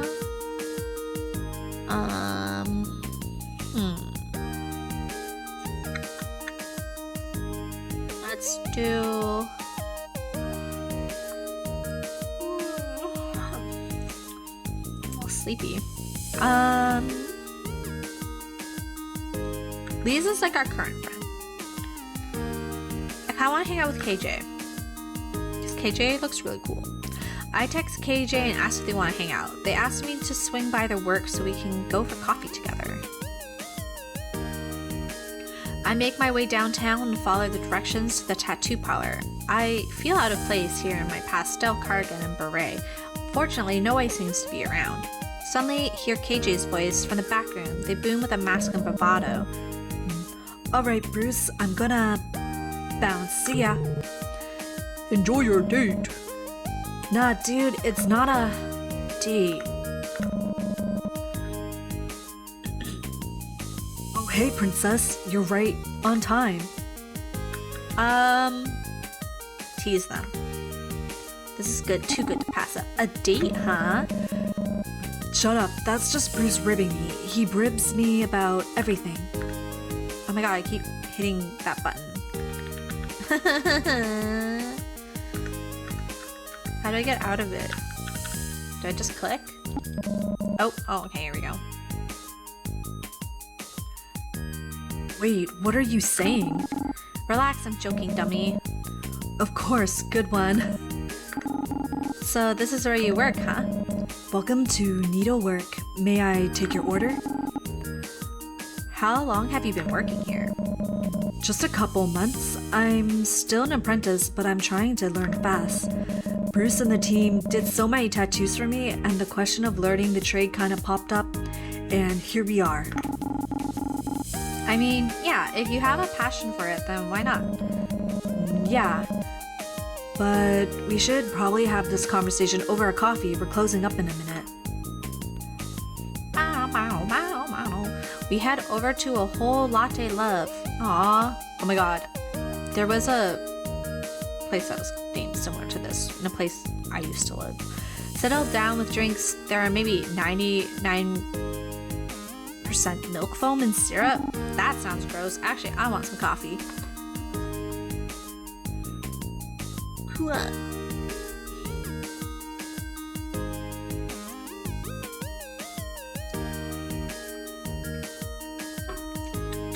Yummy. So, KJ. They look up from their drink, sporting a handsome foam mustache. Sticky, shoot. I want to know about the tattoos. How much time you got? I have 22. 22? I want one for every year of my life. I had to catch up, of course, but now I only need a new one every year. Wow, that's commitment. Oh, so that's why you're small. Yeah, lots of little ones on my sleeve, then a few bigger ones across my torso. I started doing some on my left arm by myself.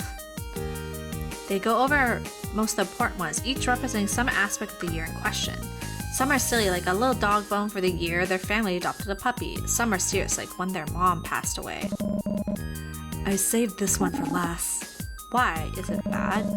No, it's the most special one. They point to 4 rings interlocked around a central ring. Oh my god. This one's for 1992. The year we all met. Yeah. We paused in silence for a moment. I forget, you didn't see any of the years in between. A lot's changed, Stakey. They're right. A few years ago, the KJ... I was like... Sorry, I got distracted because I was like, do they still have the same colored eyes? And they do. The KJ I knew was a shy and awkward geek, someone more at home in the computer lab and library than a tattoo parlor. KJ wasn't the strongest member of the team. In a crisis, I've given them a lot of battlefield pep talks over the years. Their powers can protect people from all physical harm. Emotional harm? That's KJ's biggest weakness. Fuck. They're a talented, reliable friend in many ways, but if you put the pressure on, they melt. Well, that was then, and this is now. Maybe things have changed. Hello, Earth to Stakey? It certainly looks like things have changed. Oh, sorry, I was just lost in thought for a moment. What were you thinking about, if you don't mind me asking? How about how... with that... Ooh, thank you for the pets! Oh, Santa, what's up? About how handsome you become, about how you used to be. I feel like if I tell her how she used to, or how they used to be, it would be rude.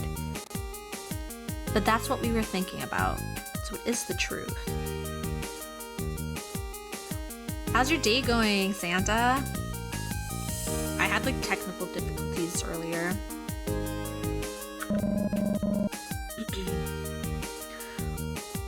What about it? Modern me not good enough for you?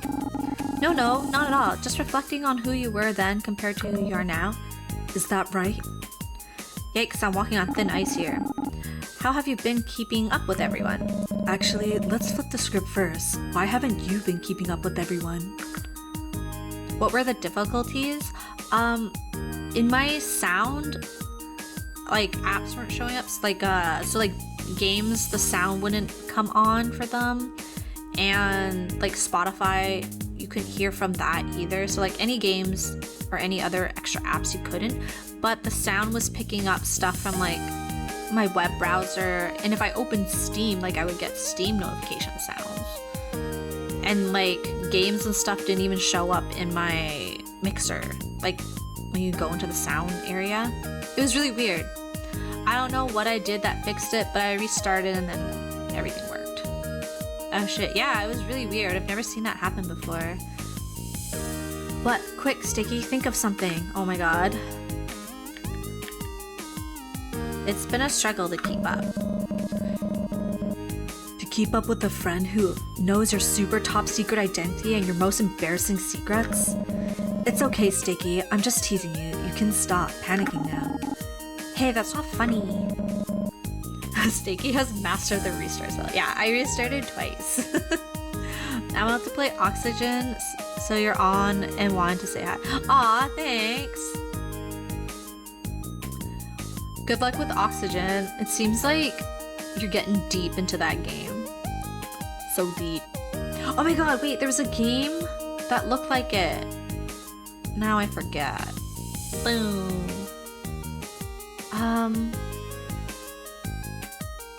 Oh my god. Yeah, Oxygen not included. Santa's so into it. Wait, I gotta look this up. There's a game that I was like, oh, this looks like Oxygen not included.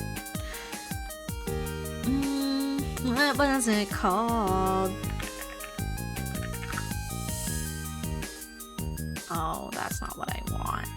I think it was part of the same people that did Frostpunk.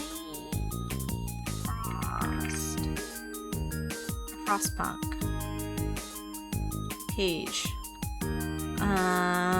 11. I think it was by 11-Bit Studios. Fuck, what was it called? Alters? Was it called Alters?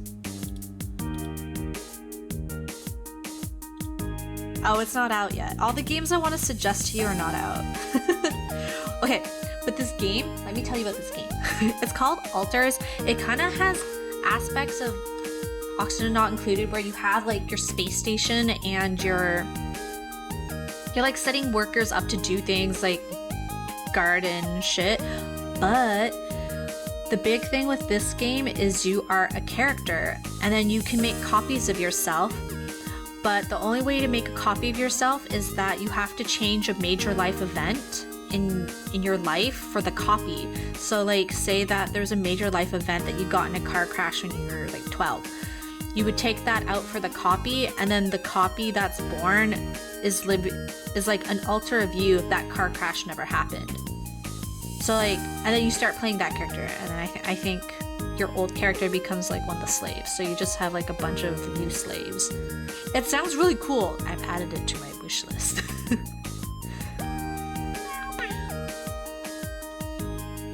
Yeah, doesn't that sound cool? Like, so like, there's things like, oh, you went to college, and like, another thing would be like, oh, you got married, or like you married this person instead of this person, things like that. I thought that was a really cool idea, but I don't know how it really will interact with gameplay because it's not out yet. What is name? It's called Alters. I'll type it in chat. Alters. It's by the 11-bit studio.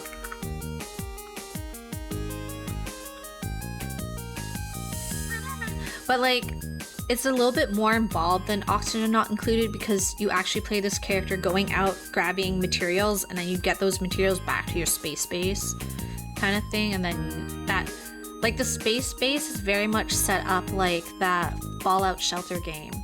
It looks like that. But the graphics are like real. They're for realsies. They're real life, you know? Yeah, check it out. I'm excited for when it comes out, along with like 200 plus other games. It's pretty damn funny from where I'm sitting. Anyway, you're cool. I know how life can carry you away sometimes, and I didn't exactly call you either. To be honest, you spared yourself a couple of my messy years. So to answer your question, it's not been the easiest for me lately. But it's alright, I got a lot of help from the team. Well, Jackie and Miranda anyway. Boyoung dip. Damn you, Boyoung. Wished it. Doesn't it look cool? Yeah. Yeah. Everyone go check out Alters. Not sponsored. I wish. I wish I was sponsored by them. But I want to play 11-bit's other games, like Frostpunk. I recall back at the Golden Glow when a certain little girl was talking about a biker girlfriend. Could it be? Oh my god, are Soul and KJ dating? But I also want to understand the rift that's open between KJ and Ara. We don't have much time until the cafe closes. What should I ask? I want to know if she's dating Jackie. Okay, I have to know. I hope, but I bet it's real graphics. Yeah, like usually games like Oxygen Not Included have like really cartoony graphics, so I'm excited for something real because like I also like games like the 2-point games, but they're very cartoony, you know. So you and Jackie, is there are they blushing? She helped me through hard times. I owe her a lot to her. She's so strong, I can't think of another shoulder I'd rather cry on. As friends, right? Why'd you say that? Yes, as friends. Who have you been talking to? Did Ara put you up to this? Has she been gossiping about me? It's not like that, KJ, I promise. You know Layla, the girl Jackie is training? Oh, right, her. Layla's hilarious. This one time... Wait, what does Layla have to do with this? She thinks you and Jackie have a thing for each other. Well, you know how kids are. They love to make up all sorts of things. I should be going. I gotta get some chores in before band practice tonight. Wow, you really do have a lot on your plate, huh? Yeah, staying busy keeps the gremlins at bay. Gotta make up for lost time, you know? Well, so long as you're happy. Yeah, I am, especially with the chance to catch up with you, princess. They look at me with almost... I like that KJ calls me princess. You feel special. Maybe this chance to show me new KJ means more than they're letting on. Ride you home? Sorry, what did you just say? Would you like me to give you a ride home on my motorcycle? No thanks, I think that would be too scary. I hate motorcycles. As you wish. Has anyone rode a motorcycle before. I hate them. I hate them. I hate them. I hate them. I feel like I'm gonna fall off. We walked to the corner and KJ surprised me with a big hug before we parted. They never used to take the initiative like that. And as I watched them walk away, I reflected on how much a person can change in just a few short years. They suck. Never ride one. Don't ride a motorcycle. It's cold. It's ouchy when like bugs hit you, and it feels like you're gonna fall off. It always feels like you're gonna fall off. What other surprises would my old friend have in store for me if I kept looking? Finally, time for bed. I stay up way too late reading my favorite shoujo manga. It ended on such a cliffhanger. I couldn't stop. And and now it's morning. No, shut up, alarm. Let me sleep 10 more minutes. So it's the 23rd. Okay. It took me a bit to settle in, but I'm ready for work. The customers had already made a mess of things by the register and I need to clear it up before another wave hits. I'm feeling kind of lonely. I forgot it was Lisa's day off. Oh, that sucks. I hate going to work when your work friend doesn't work. Before I can really start, I'm surprised by the appearance of a familiar face. Yo, Sticky. Jackie, what are you doing here? I was in the neighborhood and thought I'd drop by. See if I could catch you working. It's unlike you to not call ahead. Hey, wait, this isn't you getting back at me for doing the same, right? Maybe. Or maybe I just want to catch a working woman in her element. Oh my god, I don't remember the voice I did for her. Then the best way to do that would be to let her work. Wouldn't you agree? My stomach twists when I finally notice Annalie looming behind us. I feel like I'm being caught red-handed doing something terrible with the way she glares at me with those cold eyes. I suddenly get the feeling that my job security is on the line. And Jackie's gone. Socialize on your own time, not mine. You have work to do, correct? Go do it. As much as I want to say something, I really need this job. I moved back to the register, but Jackie and Annalie are still in earshot. As for you, have we met before? No, ma'am. No, I suppose that must be true. I doubt I would forget such a pretty face. Whoa, Annalie being nice? I can see from the corner of my eye Jackie growing shy under Annalie's gaze. The Jackie I knew is quick to give up, a flirtatious quip back or be evasive in some way, but she goes still instead. Her rhythm seems to be thrown off. As a valued customer at our store, let me pick out some samples for you from our new line. I know just the thing. Oh, this is a sales tactic. Annalie's hand glides over the sample collection and pulls a few pieces out. Jackie finally finds the courage to say something, but she is interrupted when Annalie raises a list near Jackie's lips. Yes, I see it now. Jackie wasn't. Sentinel Soul would be a great fit for you. Huh? Jackie barely chokes the word out. It's from our brand new Sentimentality line. With these shades of color, I think it would really let that pretty face of yours shine. You simply must try it. Annalie's hands off various samples to Jackie, who's barely keeping up with her. If you're going to come in here and talk to your little friend, why don't you do me a favor and come in wearing these? I don't think I would mind it too much then, not when I can show another customer how dazzling and you could— oh my god, I can't read. Come on, words. You could really be with just a little touch-up. Okay, yes ma'am, I'm going to go buy these real quick. Annalie chuckles to herself. Jackie freezes again, wondering what she did wrong this time. The free samples, dear. Oh right, the sign, I can't read, haha. Bye! And like that, Jackie hurries herself out of the shop with her arms full of makeup samples. Silly girl, should have at least asked her for a bag to carry all of that. As if knowing she's being watched, Annalie's eyes meet my own. And what are you looking at? Back to work. Right, yes ma'am. I rush to display a counter to a display counter that needs a little maintenance, rearranging the sample products to look busy. But really, my head is racing. Had Annalie picked out the Sentinel Soul themed products for Jackie coincidentally? I peek over my shoulder to steal a glance at Annalie, who is now chiding her perpetually distressed manager. She must have. She doesn't seem to recognize me as Sentinel Starlight, and I'm sure Ara wouldn't tip her off about us. I look towards the storefront, where Jackie had scattered off just moments before. Well, that was a short-lived visit. Guess it's back to work. Okay, I need water. My throat's dry.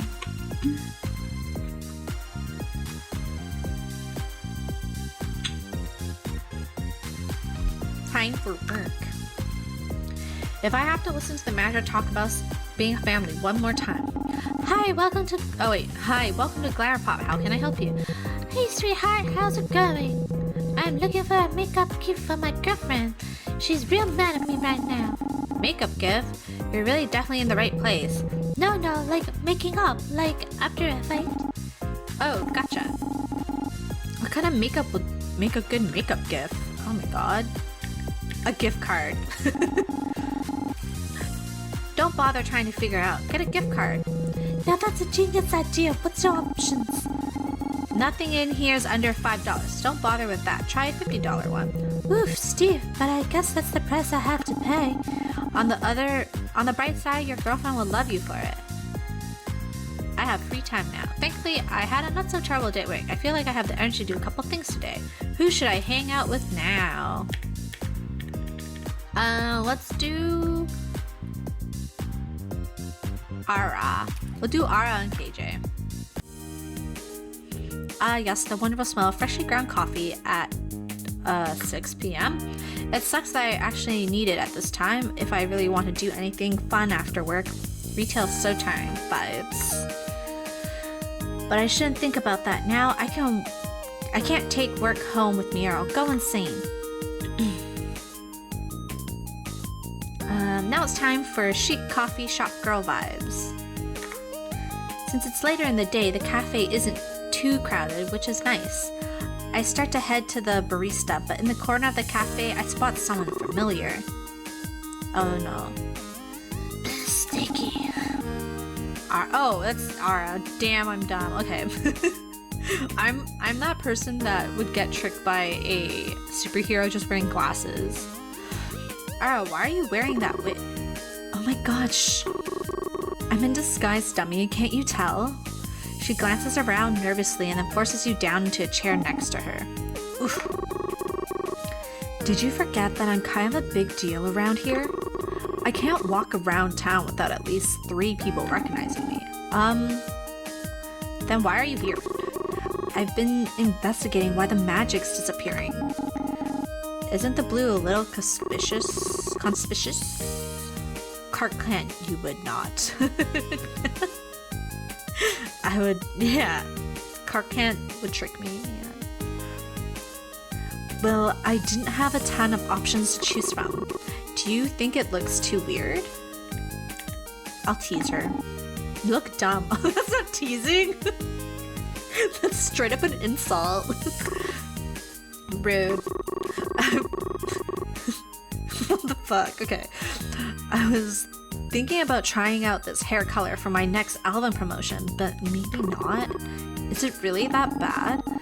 I can't believe you're still so easy to make fun of. I can't believe you're still so annoying.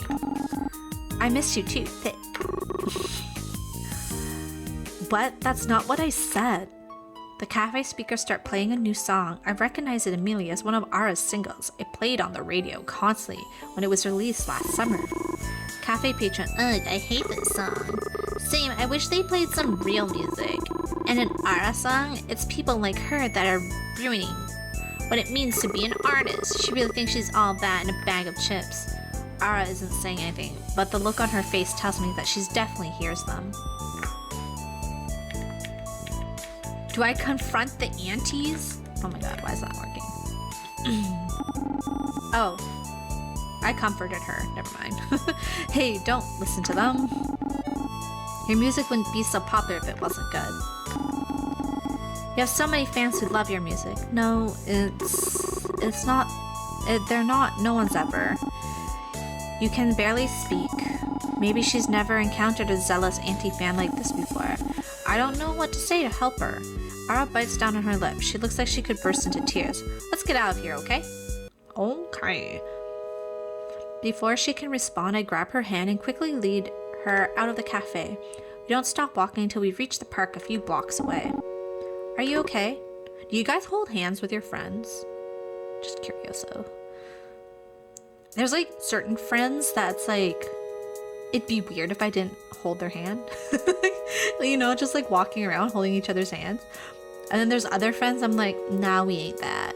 We ain't that close. We aren't that good friends. Huh? I said, are you okay? Oh, right. I'm fine. Sorry. Never mind. You wouldn't understand. I mean, I know I can't completely empathize with you in this situation, but I want to help you if you can. I appreciate it, but it's not something you can help me with. I think I'm going to go home. Sorry, all of this. I'll see you later, okay? Hey, don't worry about— oh, shit. Whenever that synth goes, it like tickles my brain. Don't worry about it. I'll see you later. I didn't know that she's so sensitive about her music career. Maybe she needs space to process this. R gives me a weak, bittersweet smile before she leaves. I get the feeling there's something she's not telling me. I wish she'd open up to me a bit more. I hope she's okay. Who should I go hang out with now? Let's go see KJ! Can we get a tattoo? Oh, it doesn't look like we're at the tattoo parlor.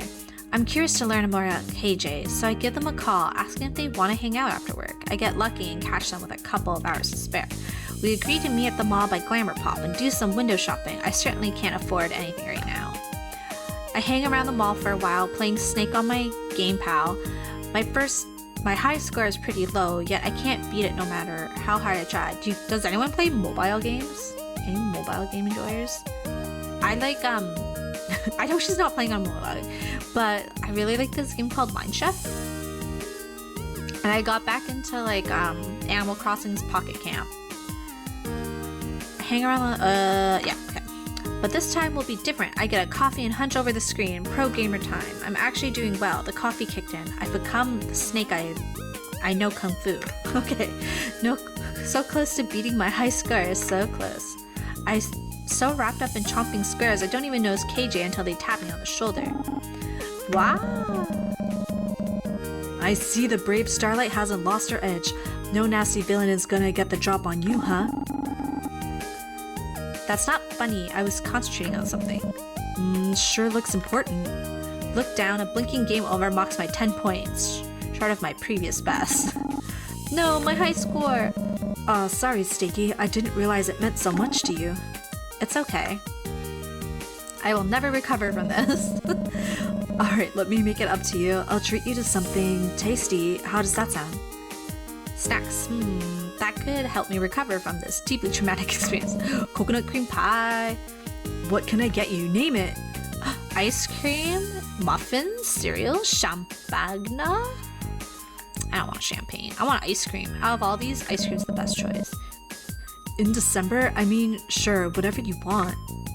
We head over to the ice cream counter and I spend some time investigating the brightly colored trays of delicious goodness. I order 3 scoops of the most intense flavors I can find. Orange soda, nuclear sour candy, and chocolate galaxy. This is a crime against humanity. Why would you get all those flavors? Only in December. Only eat ice cream in December. Actually, this monster probably has enough sugar and artificial ingredients to send me to space. Yeah, this is hitting my system harder than a coffee. My hands are shaking. Are you okay there, Princess? You look weird. I can see through time. Is this what being on drugs feels like? I really don't know. It's kind of scary. Help me. KJ holds my hand. Huh? Oh my god, we're hand-holding friends. Nice. You'll be fine, dum-dum. Maybe you take it easy next time, Snack in hand, we take a little walk around the mall to see what's up. A bunch of stores have closed, including some of our old favorites, but a few good ones have stuck around. Out of the corner of my eye, I spy our local Hot Topic. Hot Topic, a store for goth and punk fashion.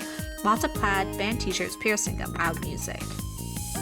It's the kind of store I've always ignored, but now I'm here with KJ. I'm kind of curious. I can see you staring, you know. Me? No, never. You want to check out Hot Topic? Huh? Now you're here with me?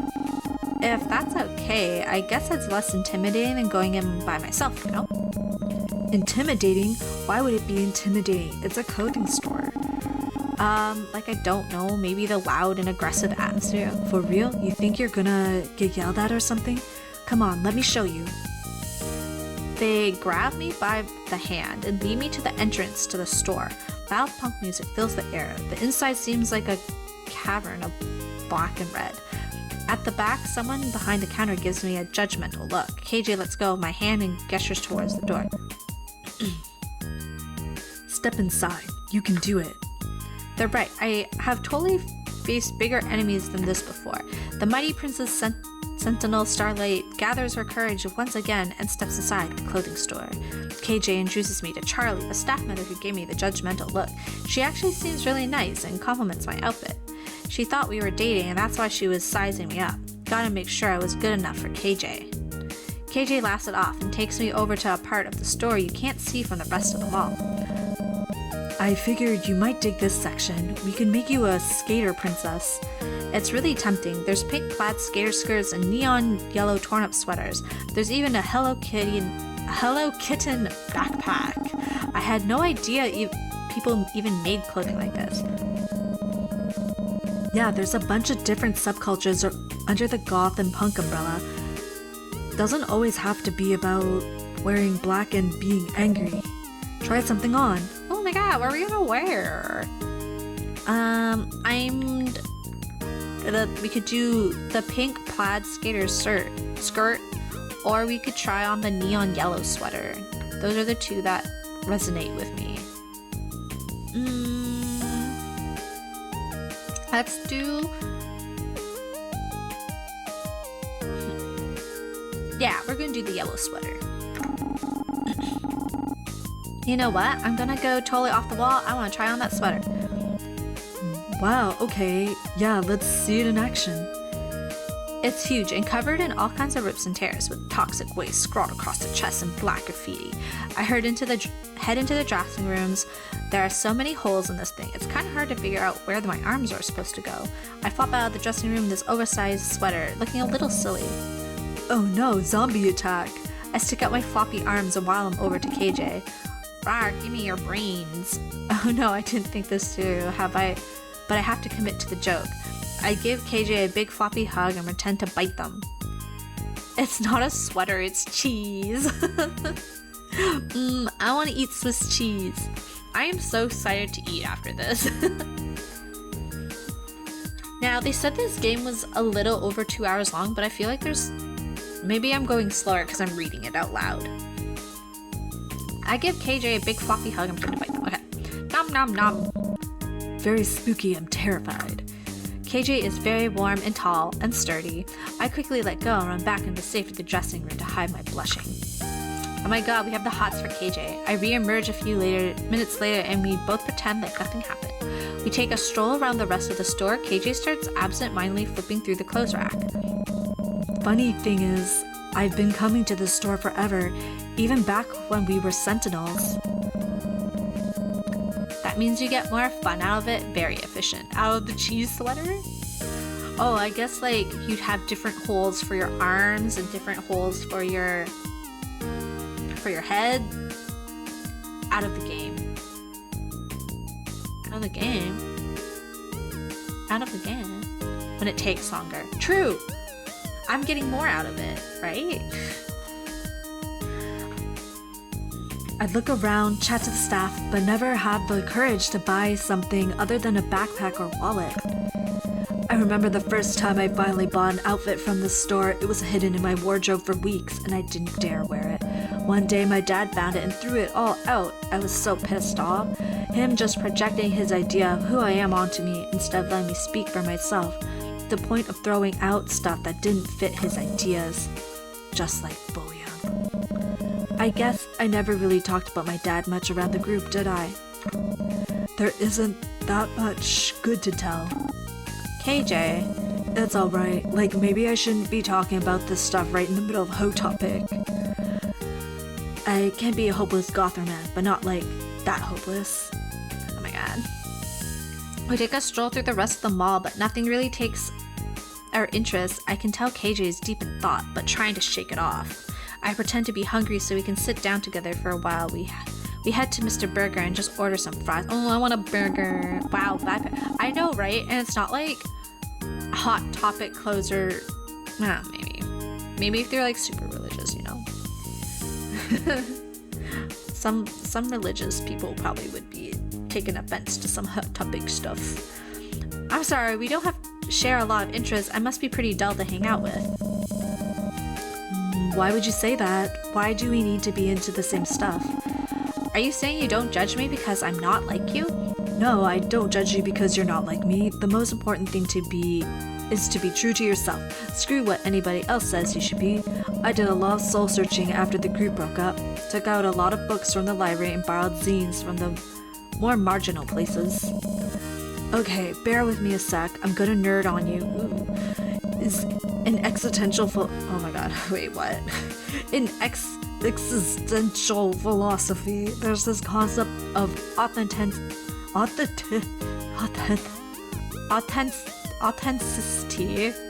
I know the word. I know this word. I've seen this word before. I know what it means. I just can't say it. Sorry. of acting according to your own values in spite of authenticity. Okay, of external societal pressures to conform.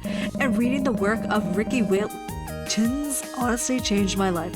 I felt so alone and broken in my discomfort while being a girl. Now I know there's other people out there like me, and we have a word for it, genderqueer. I am who I am, not out of hatred for others, but out of a newfound love for myself. Ah, geez, look at me go. Some things about me really haven't changed, huh? That's all. A long-winded way of saying I don't care what you like or how you dress, so long as you're dressing how you want to dress and not like chasing approval. I understood that last part, at least. And anyway, I really like the way you dress, princess. It suits you. Oh. That's not what's bothering me. What is it then, KJ? I'm sorry, I keep digging up bad stuff all the time. You're just here trying to have fun and like dragging the mood down. Like I promise my life is more than just being bitter about the past. Okay, how about a fresh start? My band is, oh my god, KJ's in a band?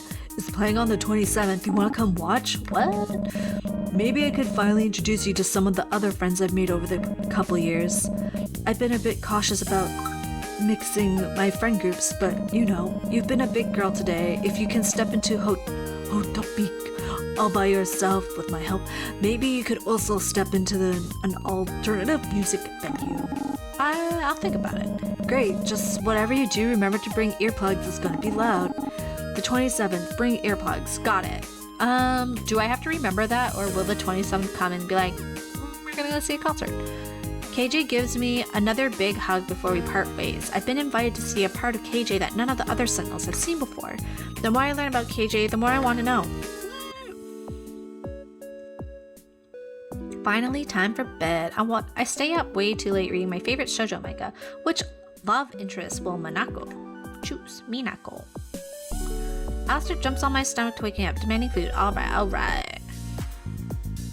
Hey, I'm gonna be right back real quick. I need to stretch, and I need to drink water, and I need to chat. So, be right back.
I'm almost out of my favorite like lip balm.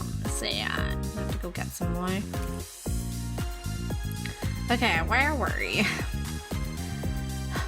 After the debacle with Anna Lee on launch day, we arrived at the store today to some extensive notes on how to sell the sentimentality line. Makeup line. Oh my god. I checked it on my cat because he fell asleep on the couch and he's so warm. I'm very jealous. I wish I was that warm right now.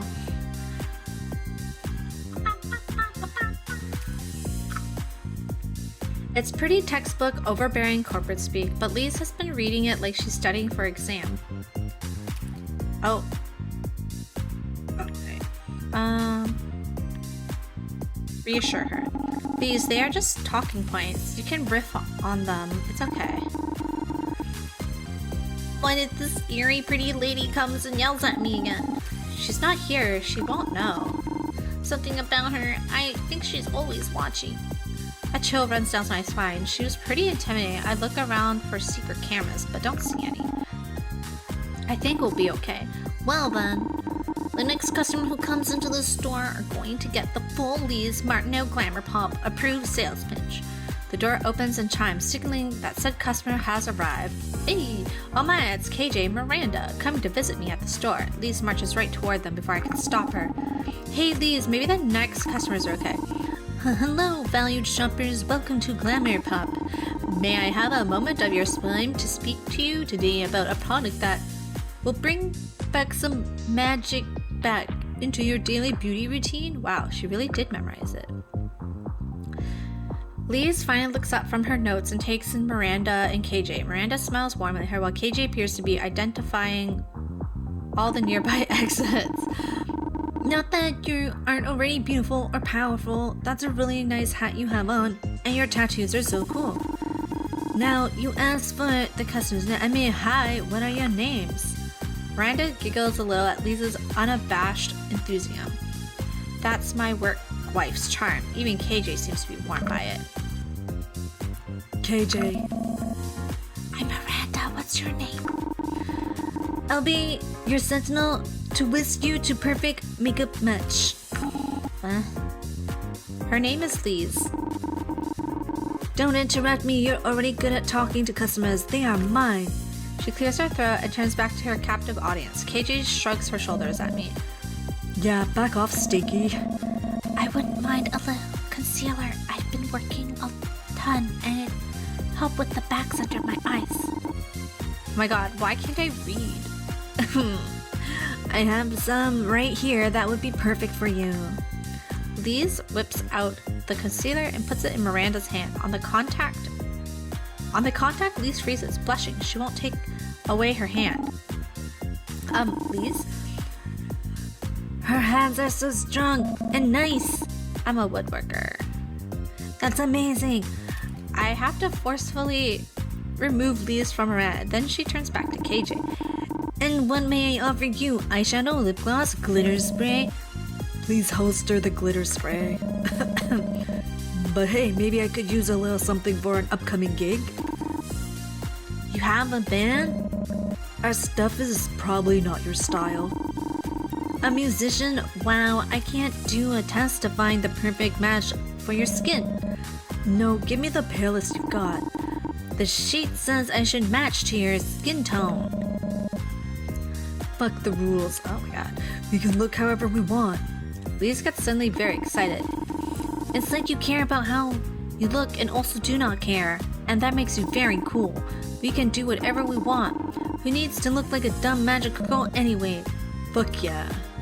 Our customers are starting to stare. I've never seen Lise or KJ this riled up before, but together seems they bring it out in each other. Let's join. Damn the man! KJ, Lise, and I jump up and down, yelling excitedly. A few customers sneak out the front door with worried looks. Thank you for shopping with us. Are you all done now? We all stop jumping and catch our breath.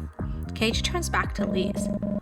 I want a book that's totally off the wall. Like, have you heard of Kiss? Oh, well, I can certainly make you even more kissable. Actually, I want to look repulsive, monstrous, give me all the weirdest products in the line. Coming right up. Lise rushes into the back room with the speed of a gazelle. She's a trip, I like her. Me too. She's the best. Lise returns with a myriad of samples for both KJ and Miranda, then looks at me and finally realizes, oh my gosh, you all know each other and I just went on and on. I am so sorry, bye. Lise is okay, wait. Lise is a trip. And she's gone. KJ looks at the samples with a grimace. Our legacy powdered nonsense in cheap plastic pink cases fitting. I can't believe Ara didn't tell us. I'd be pissed about it. I want some royalties. She didn't tell us because she was too busy selling our identities to a corporation. And now you're peddling her product pretty spot on if you ask me. What's that supposed to mean? Whatever you want it to mean. Whoa. Look, There's no changing Ara's decision now. Let's just change the topic. the three of us awkwardly stand quiet for a while. Do you want to try on those samples? That'd be nice. Why not? I lead them to the demonstration section with a mirror. While Miranda tries on the concealer, KJ gives themselves a look that reminds me of Brandon Lee in that movie, The Crow. It rocks. Miranda and KJ were always the quiet, dependable ones. Ara or Jackie were there to keep the conversation going. But I actually don't mind their absence day. It lets KJ and Miranda open up a little. Miranda tells us more about her work in the wood shop. Some of her pieces can be found around town. I'll have to look for them. KJ tells stories of the funniest tattoos people have asked them to do. Lise covers for me at the register so we aren't interrupted, but I probably shouldn't leave her for the whole shit. Any update on the magical mystery front? Oh yeah. I checked on some of our nastier ex-enemies. Did you know that Dr. Mustachio retired and opened a bakery? He makes a gnarly cream puff. I want a cream puff. We had a nice chat about how magic was a really negative force in our lives. Nice guy. Things seemed quiet on my end too. I talked to the scientist who helped us fight that dude with the magic mech. So he hasn't seen anything weird with magic. Got it. Thanks for checking and thanks for stopping by. I should probably get back to it before my manager sees. It was nice to see where you work. Don't let that capitalist overalls get you down, princess. Tell you what, I'll buy a few of these just to keep the man off your back. We're valued customers of your fine establishment. Those are samples. You can just take them. The actual makeup line doesn't go on sale until New Year's Eve. Then we'll have to become repeat customers. This concealer's nice. Maybe then my supervisor will stop telling me I need to take fewer shifts because I look tired. Thanks, you two. Thank you. See you later, Sticky. Later. Time to get back to work. Alright. Time for work. Another day of minimum wage, whoopee. Hey, welcome to Glamour Pop. How can I help you? You can stop there. I need something sparkly for New Year's Eve. What should I buy? Wow, rude. I guess I'll suggest sequins, body glitter, a better attitude. I'll do body glitter. How about body glitter? Lots of celebrities love wearing it. Oh, that sounds perfect. I want to look like a star. Where can I find that? Right over here, if you follow me. I have free time now. Okay. We picked the right one. Who do we hang out with? Let's hang out with Lise. I'm sleepy. I walk into the park and see my coworker Lise looking tranquil under a tree. Thinking you exist outside the store? Here in my full corporeal glory. It's nice to see you out in the outside world. What are you up to out here? What are you up to out here? I miss trees. Nature is, how do I put it? When I'm in the store, I'm like an ostrich. And behind the counter is the sand? Exactly, you get me. Out here, I'm a capybara. 'Cause you're cute? Oh, well, you're just proving my point. I'm also into nature documentaries. Sometimes I come out here and take video and practice.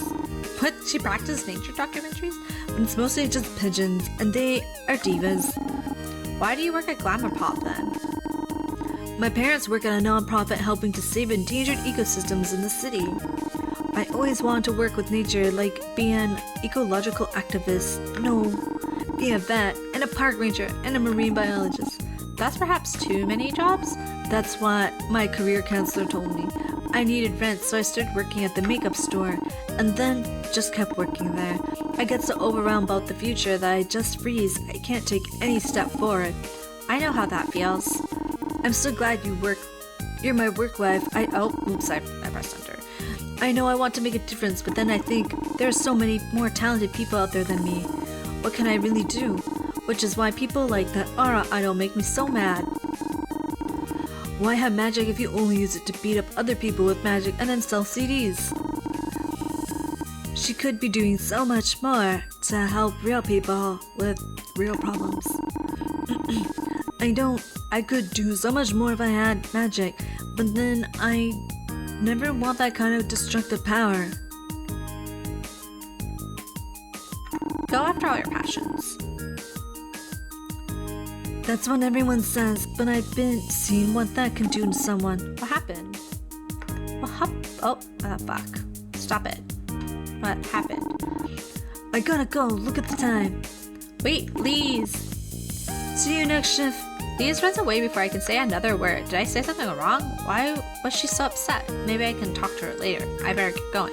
Who should I go hang out with now? Oh my god. Let's go hang out with Miranda. It's not hard to guess where Miranda will be at any hour of the day. As predicted, I find her hard at work at the wood shop again. She seems to be more intensely concentrating than usual. There's beads of sweat on her brow. Knock knock. Hey, Stinky, come in. When she sees me, she steps away from her project, the beginnings of a gorgeous bookshelf using different types of wood, and wipes off her sweat. Oh my god, there's so... Okay, the next game I play, we're not doing voices. She hands me safety glasses with a nod. What are you working on today? It must be really tough because you're working up quite the sweat. The project isn't the toughest part. Well, what is it? I'm trying to not put any of the magic into. I thought it'd be easier, but it takes a lot of effort just to keep it held back. Honestly, it's a bit strange building something this way.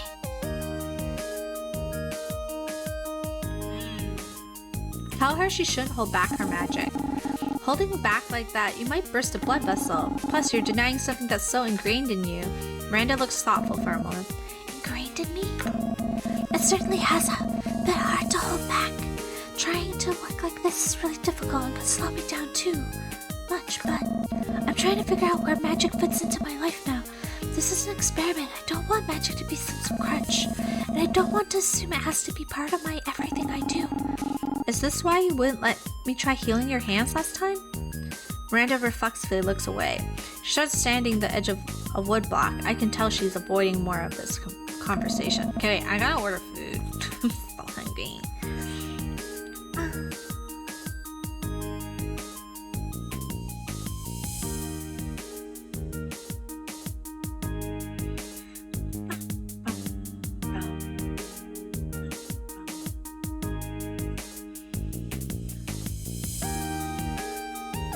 What should I eat today?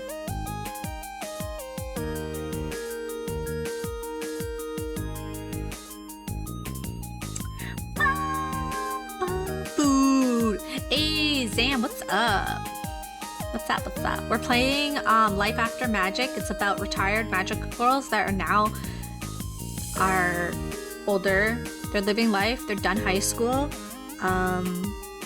We are having issues with our magic. And yeah, there's been some changes to the magical girl fam for sure. Chips for dinner.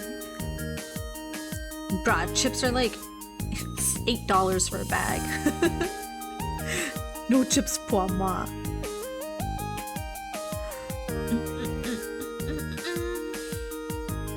Let's go to Fan Tuan. Ooh, I kind of want soup. I kind of don't. Who even knows? What have you been up to, Zam?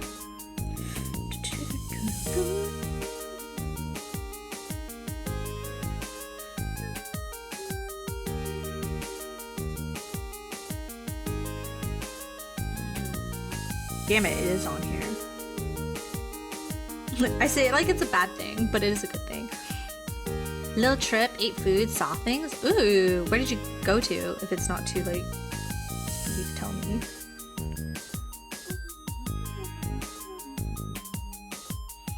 Do I want soup? Or do I just want... I wish... Okay, there's a place here that kind of like Jollies. Wouldn't you like to know? I know. I would like to know. Wouldn't I? But alas. Ooh, maybe I'll get a burger.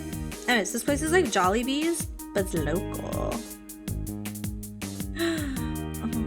Do I want Filipino spaghetti? LA? Ooh, fun. I've never really been to LA. I've been trapped at the airport for a bit. My final destination was Reno, of all places.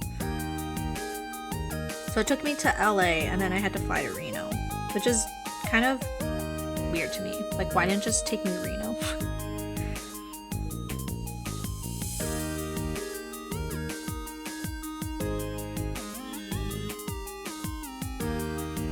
Wait, what? Is this real? Oh, hell yeah.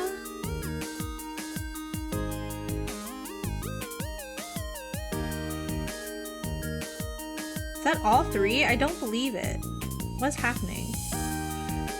It's telling me I can get a piece of fried chicken, a regular burger, and spaghetti. For this price, it seems fake. Is the fried chicken the burger?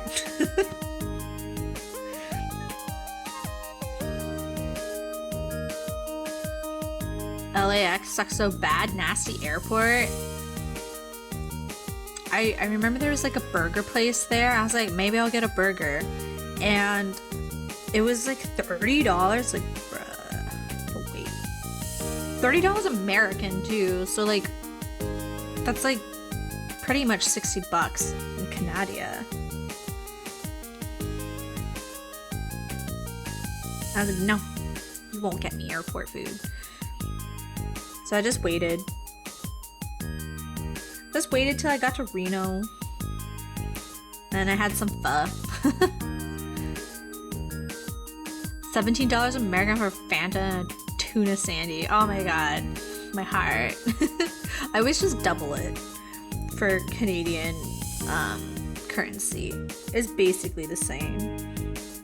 I want a burger. What burger should I have?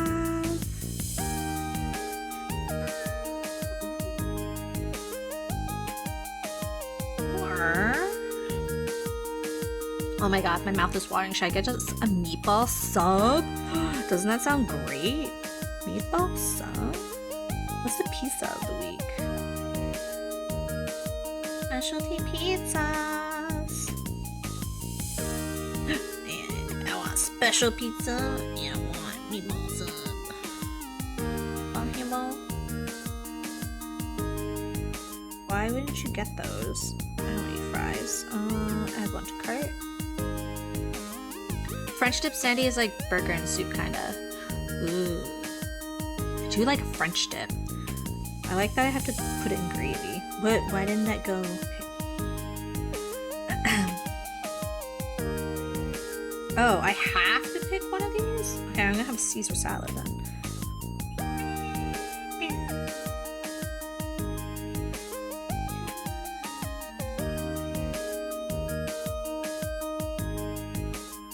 Spicy bomba dip. That sounds good. Okay. Check out. Oh, juice. Okay, could be a pretty polarizing question. Do we like Pepsi or do we like Coke the most? Pepsi or Coke?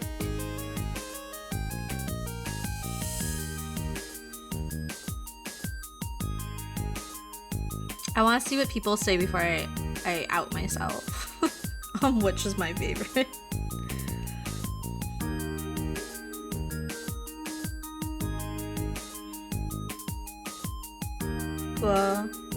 Cool. Cool. I got my food. Coke has more cola-y to it, but Pepsi sweeter. True. I am personally a Coke lover. Specifically Diet Coke. I don't know, Diet Coke tastes better than regular Coke to me. And I don't like Coke Zero. I don't know, it tastes a little too different than Coke. Alright, Sam, get ready for my amazing voice acting skills. I am so good at it. Not really. Oh. Forgiveness, please. It's part of it, but Miranda disappears back into her work. It's so hard to know what's going on in her head. Do you ever look at someone just wondering what's going on in their head? Push her to talk, compare magic to science and medicine, offer to help on her project. Well, why would I help her? She's like a pro at this.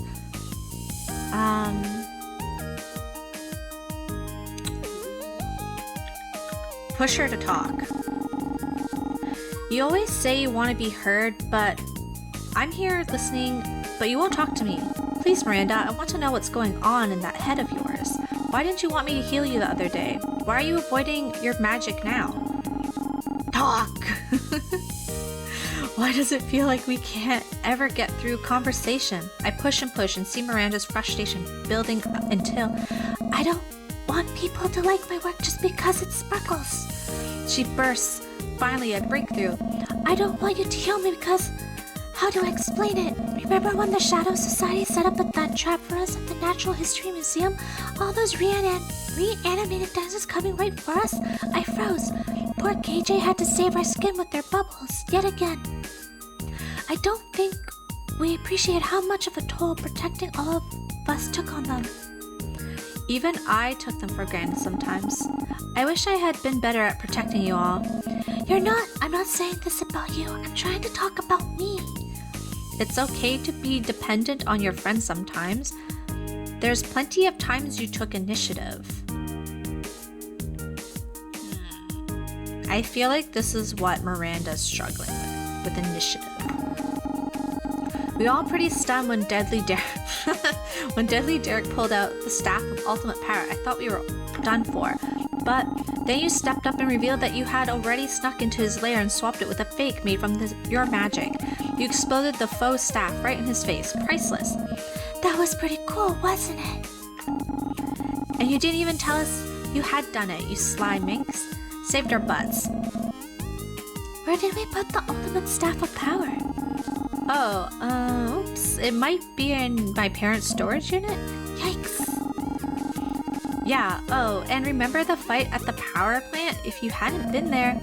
I appreciate this, Stinky. It feels good to be recognized and remind myself that I wasn't always the helpless one in the group. Hardly, we always knew we could depend on you. I hope you felt you could depend on us too, and can depend on me now. As teammates? As not just teammates. Yeah, we're friends. That sounds pretty good.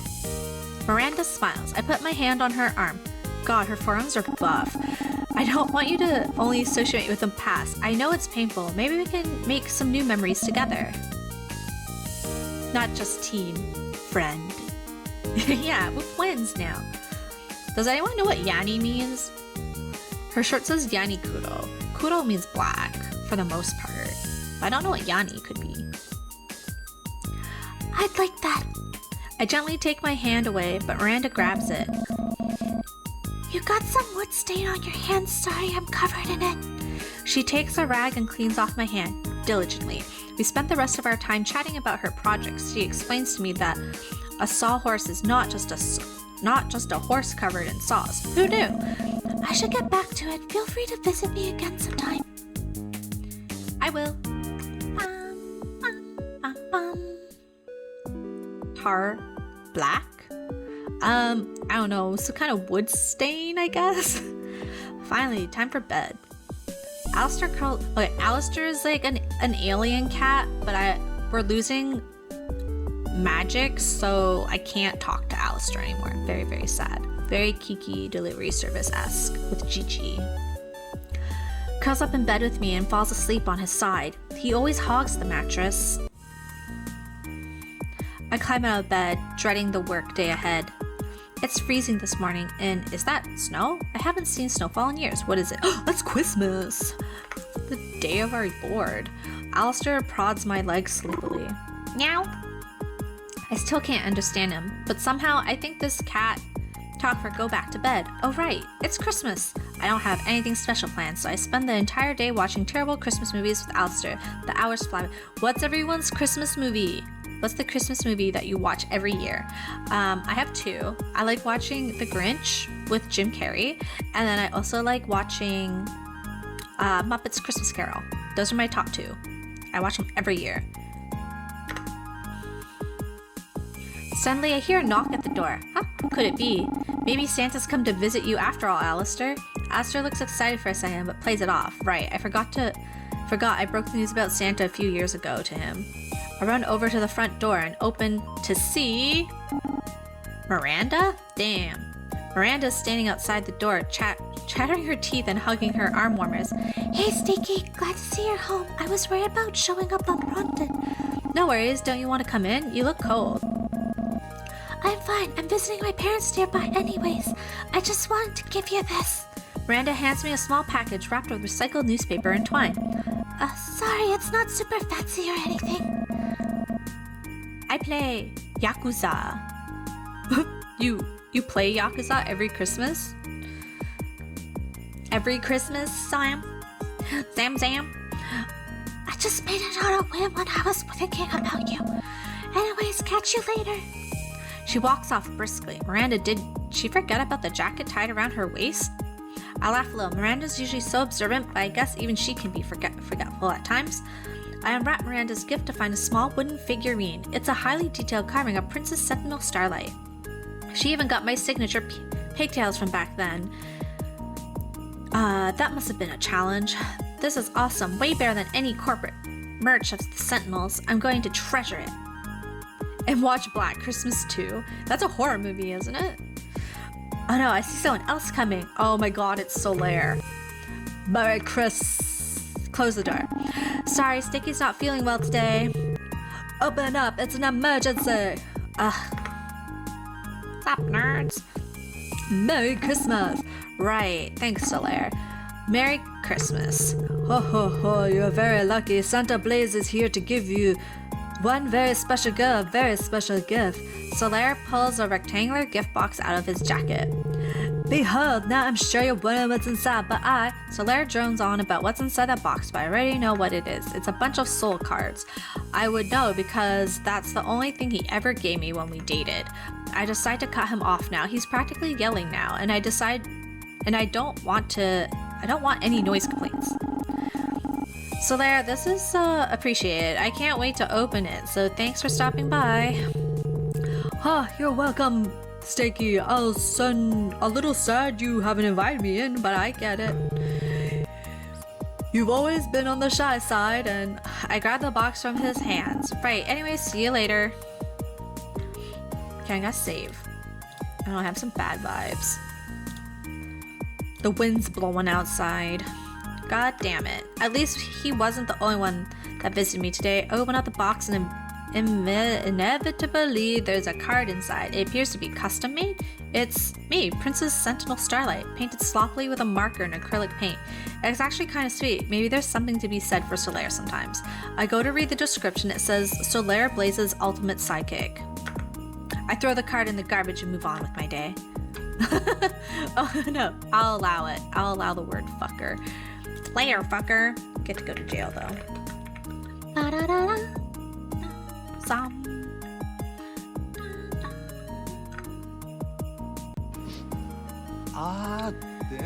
Alright, it's already time for bed.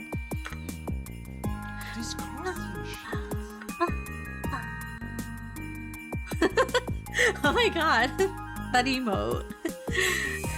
Well, the time off work was nice while it lasted. So in 4 days, apparently the Y2K is going to be an issue. No, shut up, alarm. Let me sleep 10 more minutes.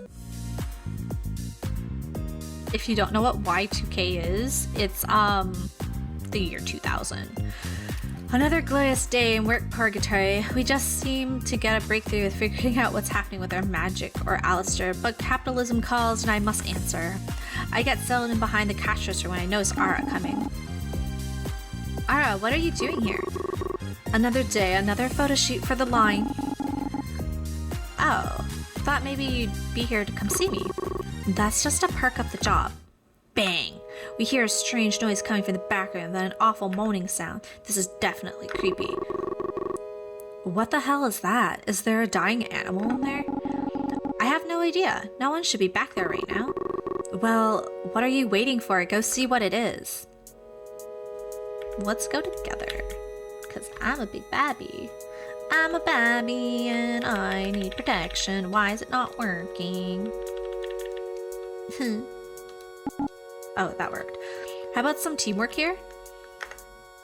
Holy shit. Must I do everything? Do you not know what teamwork means?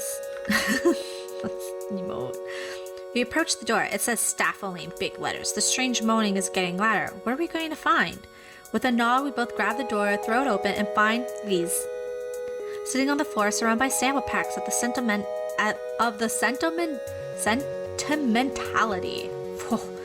Her pockets are full, stuffed. She looks odd. Her shoulders are slumped in exhaustion, but there's a wild desperation in her eyes. Oh, Stinky, I didn't expect you yet. What are you doing here? Just some organizing. Looks like you've completely undone any organization. There might have been. Liz turns to Ara, finally noticing her presence. And, is that the celebrity retired magical girl who is peddling her fame for a makeup brand ostensibly for charity? But probably more awfully about a deep sense of purposelessness in her life, so she craves attention and validation? What? What the fuck? Liz! Ara looks like she might throw Liz through the store's display windows. What is going on with you? Are you okay? Is she okay? I'm sorry, I'm just so tired. It makes me cranky and say things I shouldn't. Liz pulls me aside and tries to whisper. You should be careful around here, magical girls. I don't think they care what happens to us regular people sometimes, and she seems scary. Liz, this isn't like you. Stinky, could you cover for me today? I think I need to do something by myself for a while. Bye. Liz, you weren't even... Liz rushes out. Oh, is Liz the bad guy? On the schedule to her today. What was that all about? I don't really know. She's never like this. I'm calling a team meeting once I'm done with the photo shoot. You better be there. I will. Ara heads off to find the photographer and the crew. I stand dumbfounded, everything getting stranger and stranger, but I don't have a lot of time to think about it. A customer comes in demanding to see the sentimentality line. Time for work. I wonder what Lisa's up to. Hey, welcome to Glamour Pop. Is everything okay? I've been in the office my whole life. I've wasted my life away in sales. Trapped in the office cubicle. I wish I was a magical girl instead. This customer seems awfully down. Well, just gonna give her a sample from the Sentinel thing. This eyeshadow sample from Sentimentality shines just like the sun. Whoa, that perked them up.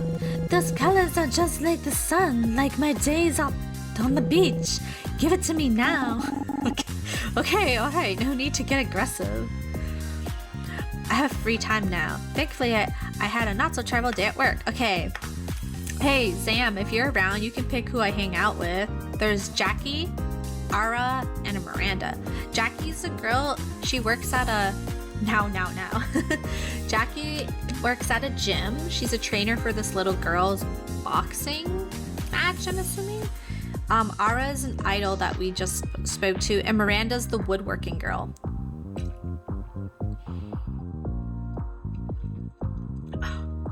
This water tastes so good.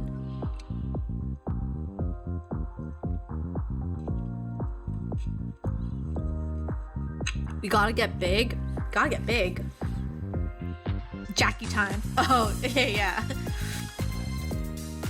We're gonna be Steaky Swoles. Or Swole Llama next time. After calling ahead for the okay, I arrived at the park where I was supposed to meet Jackie and Layla. Oh, we're not meeting at the gym. Rip. Still scrawny, Llama. Apparently they were training outdoors today, but when I arrived, Layla's on a swing set and Jackie resting on a bench nearby. Jackie gets up as soon as she sees me and goes to greet me. When Layla notices me, she gives me a wave and shouts, "Wizard to warrior pipeline." So true. Hi, weirdo lady. Still with the weirdo? Hey, Stakey, you came at a good time. We're near the end of the training. At the park? It's park day.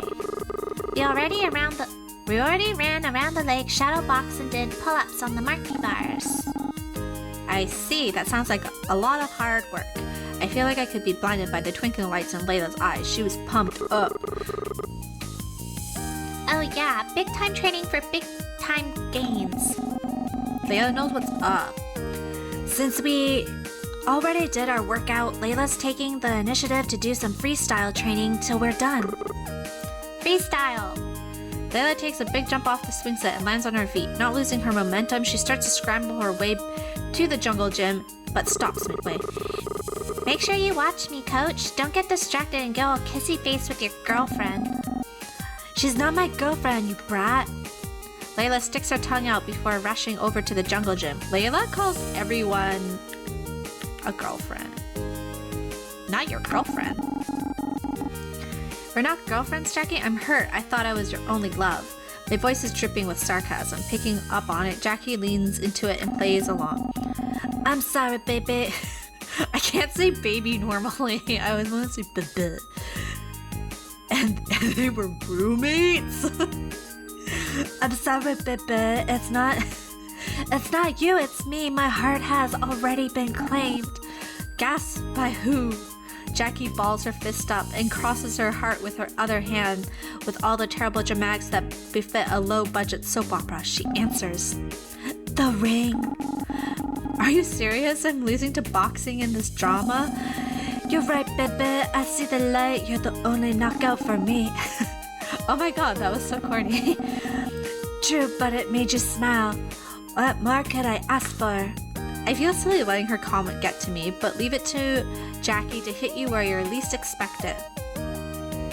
I'm not going to let her make any more cheesy lines in her made-up little drama. Instead, I point over to my convenient little topic changer, Layla. So, is she always this sassy? Layla, believe it or not, that wasn't always the case. She really came out of her shell.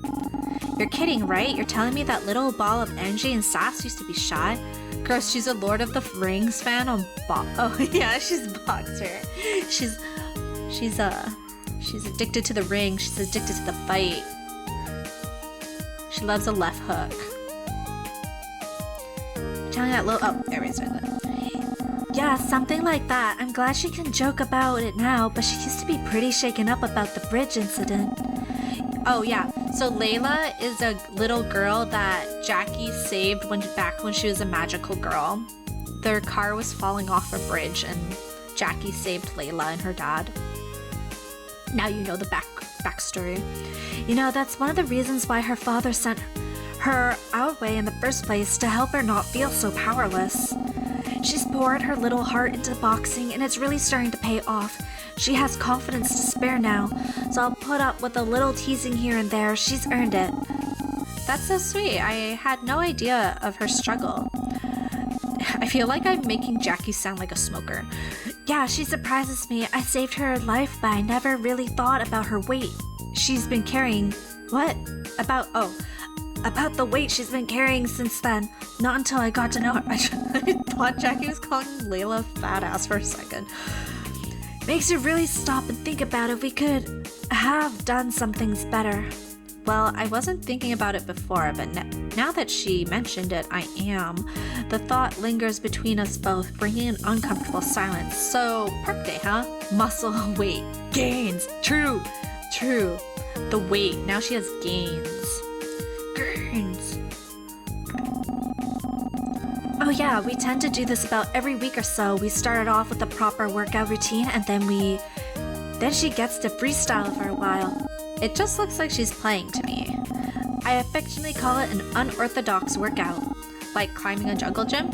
Good for hand-eye coordination, balance, and strength building. I haven't been on a jungle gym in a millennia. I guess that's true. It's different from what I pictured. You might not catch Rocky on a regimen like this, but for a kid like Layla, it's the perfect way to round off a week or two of tough training sessions. Jackie stares wistfully at Layla as the kid climbs up and flips herself upside down, hanging from the bars with only her legs and throwing a few practice punches for the fun of it. Layla's a little different. She needs more creative freedom here and there to get her best results. Her father doesn't seem to mind either, so why not let her have this? Jungle gyms count? Like the restaurant Jungle Gym? There's a restaurant here called Jungle Gyms. I don't even know if it still exists. There used to be a restaurant around here called Jungle Gyms. After all, she's just a kid, Stakey. One day, things are going to get hard for her and she'll wish she could have taken it easy when she had the chance. The international market. Ooh. Until those days come, she could get to enjoy herself, right? Yes, I guess you're right. It does make sense why she seems so motivated around you. The talking between us goes quiet while we watch Layla go. She really did seem to have boundless energy. There is something nostalgic about watching Layla play, even though we rarely had the time to go out and do so, ourselves as sentinels. That was the kind of world we lived in, and it was hard to balance saving the world and having a life. Stakey, I'm thinking about passing my ring to Layla. What? Really? Like right now? No, not right now, but maybe in the near future. Are you serious, Jackie? Very. I mean, it's going to be her choice in the end, but I feel like I'm not really cut out for the ring anymore. I feel a pang in my heart. After hearing that, I understood that KJ wanted nothing to do with their powers, but I didn't expect Jackie to want to give up on them either. Oh, now she's talking about an actual ring, like a physical ring you put on your finger. The finality of our group disbanding never really set in for me. I think part of that had always felt we could come back to this at some point, after a great danger would present itself again. Now that such a danger has arrived, I can't help but feel our group is living on borrowed time. It's her magic, she should get to choose what to do it, her responsibility, she can't just pass it on. It's her magic. It's your power, Jackie. You get to choose what to do with it. I'll support whatever you decide to do with it. Thank you, Stakey. Oh wait, That means a lot to hear you say that. Alistair is probably going to be really against it, but my mind is made up. well, you let me deal with Alistair, okay? Yeah, alright. You know, the little dude the best after all. So does she know that you want to pass it down to her, I mean? Yeah, she does. We've talked about this for quite a bit, and we've reached an agreement. She can become a magic girl, but if she does, she can no longer box. Not competitively, at least. She can give it up when she wants to, but it's always going to be one or the other. Isn't that a bit hypocritical? That's what you did when you were a sentinel. Jackie bit her lip and grabbed the wrist of her right arm. Her arm trembled a bit while she looked distant, no doubt in her memories. Yeah, that was a mistake, Sticky. I got hurt in ways even you can't heal by pushing myself like that. Oh, what happened? What do you mean? You always told me my healing kept you in the game. I didn't lie, but I messed up big time relying on you so heavily. I just have a lot of old pains that feel deeper than where your magic could touch. Plus, there's just this trauma I feel from it. There's this hesitation I can't seem to train out of me. I have to force myself to stop turtling up in spars with people closer to my age. It's been bad enough to can my boxing career. I'm sorry, Jackie, I didn't know. I know, that's also my fault. I wanted to be tough for everyone, so I kept it to myself. I kept a lot to myself.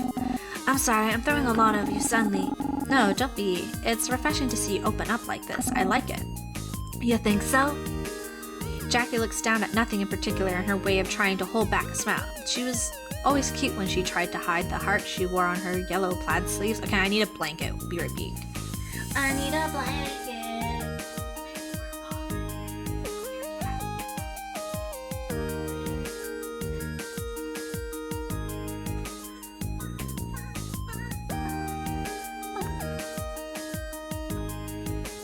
got a blanket.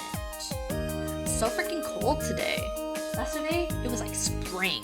But maybe it's because it's raining now.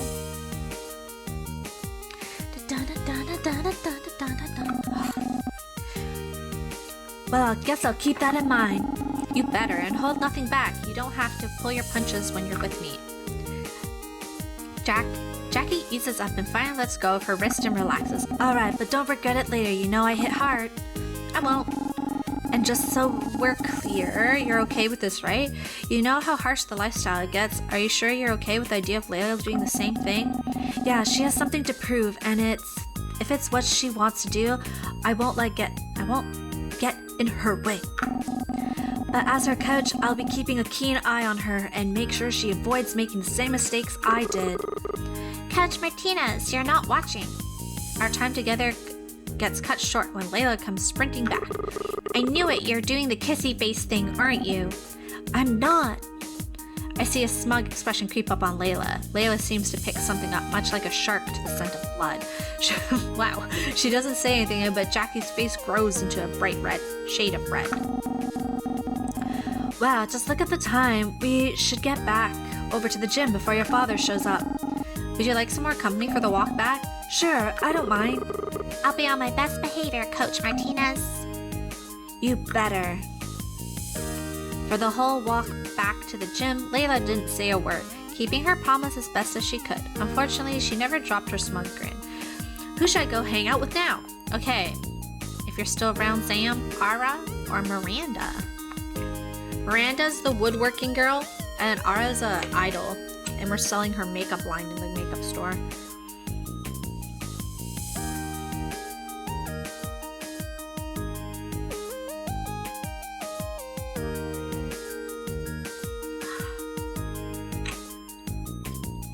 Should be drinking hot water. Maybe my coffee's still hot.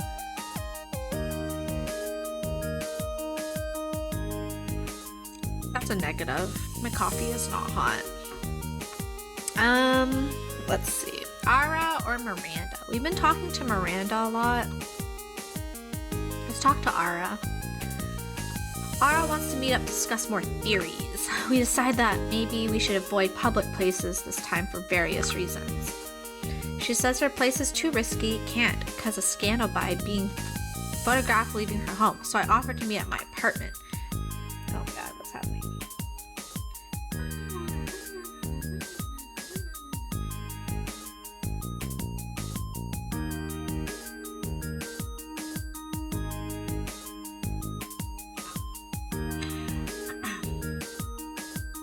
Knock on my door comes earlier than expected, and I frantically rush to clean what I can, throwing dirty clothes into my closet and stuffing trash into my overfilled bin. Hopefully, she doesn't look too closely. I don't want to give her another reason to complain about me.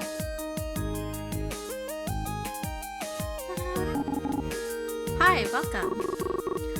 Thanks for letting me come over. No problem, just don't judge anything. Alistair hops down from the window, napping spot to welcome her. He nuzzles against Ara's palm. Hey there, hi there, Alistair. Sorry that I can't understand you right now. Meow. I try not to look nervous as Ara glances around the apartment. I forgot how weird it can feel to have someone invading your space, even if they were invited. Girl just didn't clean beforehand.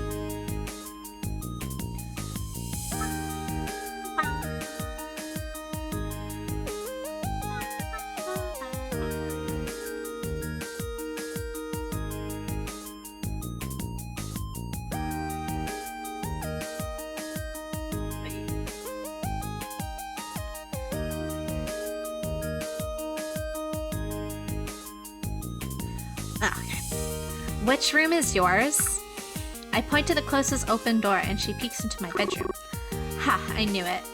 She points to where an old girl group poster is taped to the wall. There are rips in the corners and smudged red lipstick stains on the top of the members.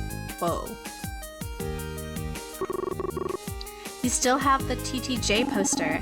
I'm not ashamed. Their music is eternal. Do you remember that time we went to their concert together? Oh my god, and remember when you made eye contact with Jessica while she was singing and you passed out? You mean the happiest moment of my life? Of course. I thought you'd be more embarrassed about it. There's no embarrassment when it comes to true love. And don't act like you weren't equally obsessed with them. You had an entire wedding planned out, all the way down to the types of flowers in your bouquet and everything. Okay. Just please don't spread that around. I don't want them to think I'm some kind of stalker. Wait, you actually know them? Not that well. I've only run into them twice. What? When? I might have the picture here somewhere. Hold on. You carry it around with you? You think I'm the embarrassing one? Shut up. This is the 90s, so they don't have phones to show off the pictures. Hypocrite. Ira digs around her bag, pulling out a few things to get rid of the clutter and tossing them onto my end table. Out comes an array of colorful hair ties, a tiny pack of tissues, a sleek tube of lipstick. Damn, I guess I left it in a different purse. You're using the Sentinel makeup? Oh, yeah, well, I'm kind of contractually obligated to use it every day for a couple of months so that fashion magazines can mention the products. I actually enjoy wearing them. The formulas are pretty advanced. I've tested it out for store demos, but I'm not a huge fan of them. I think the lipstick colors came out way too bold. You probably need to do a thinner layer and blend it out. She picks up the lipstick along with a compact mirror and demonstrates it for me. She uses the lipstick to do only a quick swipe in the center of her lips and then taps it out with her fingers. Oh yeah, that does look a lot better. Right? Here, let me try this color on you. I shrug and close my eyes. Okay, I'll admit, my voice for Ara is not that different. I don't know if I'm doing enough. Ara starts applying the lipstick on me now, and the product feels surprisingly soft and buttery as it transfers onto my lips. Okay, this game is a lot more slice of lifey than I thought it was going to be. Her finger presses gently against them, and it catches slightly on my bottom lip when she pulls away. I can't see her, but it feels like she's really close to me right now. Let me put a layer of lip gloss over it, and done. I open my eyes to see her handing me the mirror. It looks surprisingly cute on you. Surprisingly?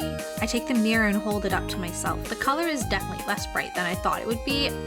A sheer reddish pink peeking through the sparkly gloss. I still don't know if I would wear it, but it's not bad. It could be a good color for you for going out somewhere, like a date night. Maybe I'll use it when you finally agree to introduce me to TTJ, which I will do without fainting this time. You know, I don't know if I ever mentioned it, but I was really inspired by that moment. Me fainting? How? Well, it showed me how special an idol can be to someone. They can bring so much joy into a person's life, even if they never get the chance to properly meet that person. Being able to spread joy like that is almost magical, isn't it? I want to be like that too. I want my singing to lift people up, not just weaken them like it does when you're in battle. I want people to look at me the way you look at TTJ. So what you're saying is that I'm an inspiration to you. Wow, thanks, Ara. I wouldn't say that. You can't admit it, it's okay. Although, speaking of inspiration, I've been wondering, the song we heard in the cafe the other day, do you know what it's about? Eternal Rain? The lyrics are pretty cheesy. They're mostly about longing for a lost love. I don't know anything about her love life nowadays. I didn't even know that she dated Solaire until recently. Even her relationship with the Sentinel seems different. I'll guess. Okay, it can be about KJ, me, or Solaire. I'm gonna say Solaire. Is it about Solaire? Please tell me you're joking. Oh my god. Oh, that's not funny. He actually does think it's about him. Maybe I'll bring it up next time he comes around, which is unfortunately inevitable. Don't you dare.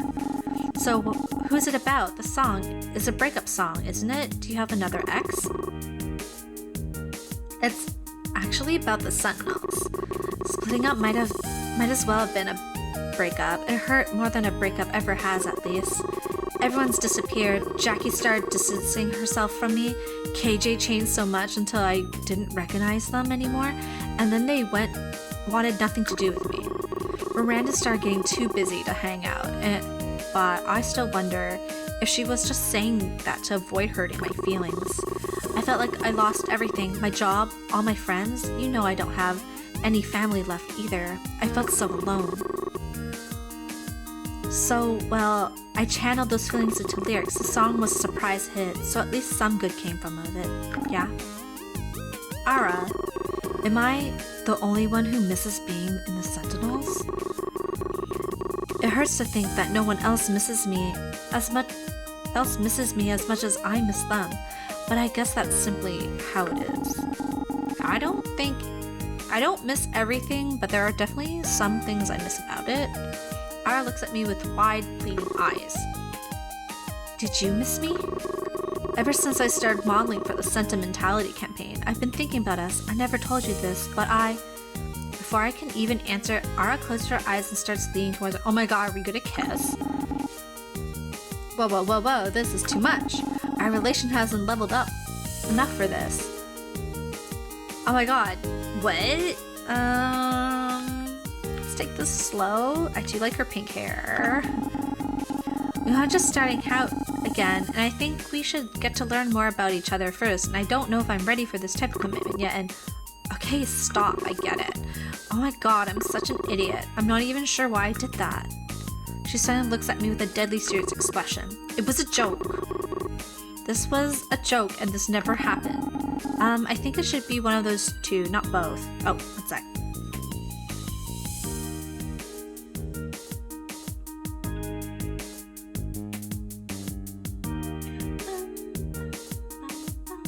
My food's here. I'm so hungry. I think it should be one of those two, not both. Just please forget this ever happened, okay?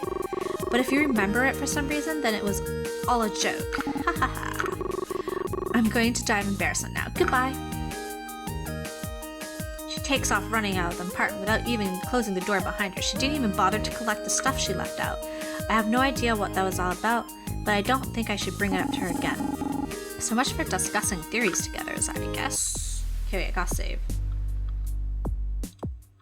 Save. Okay.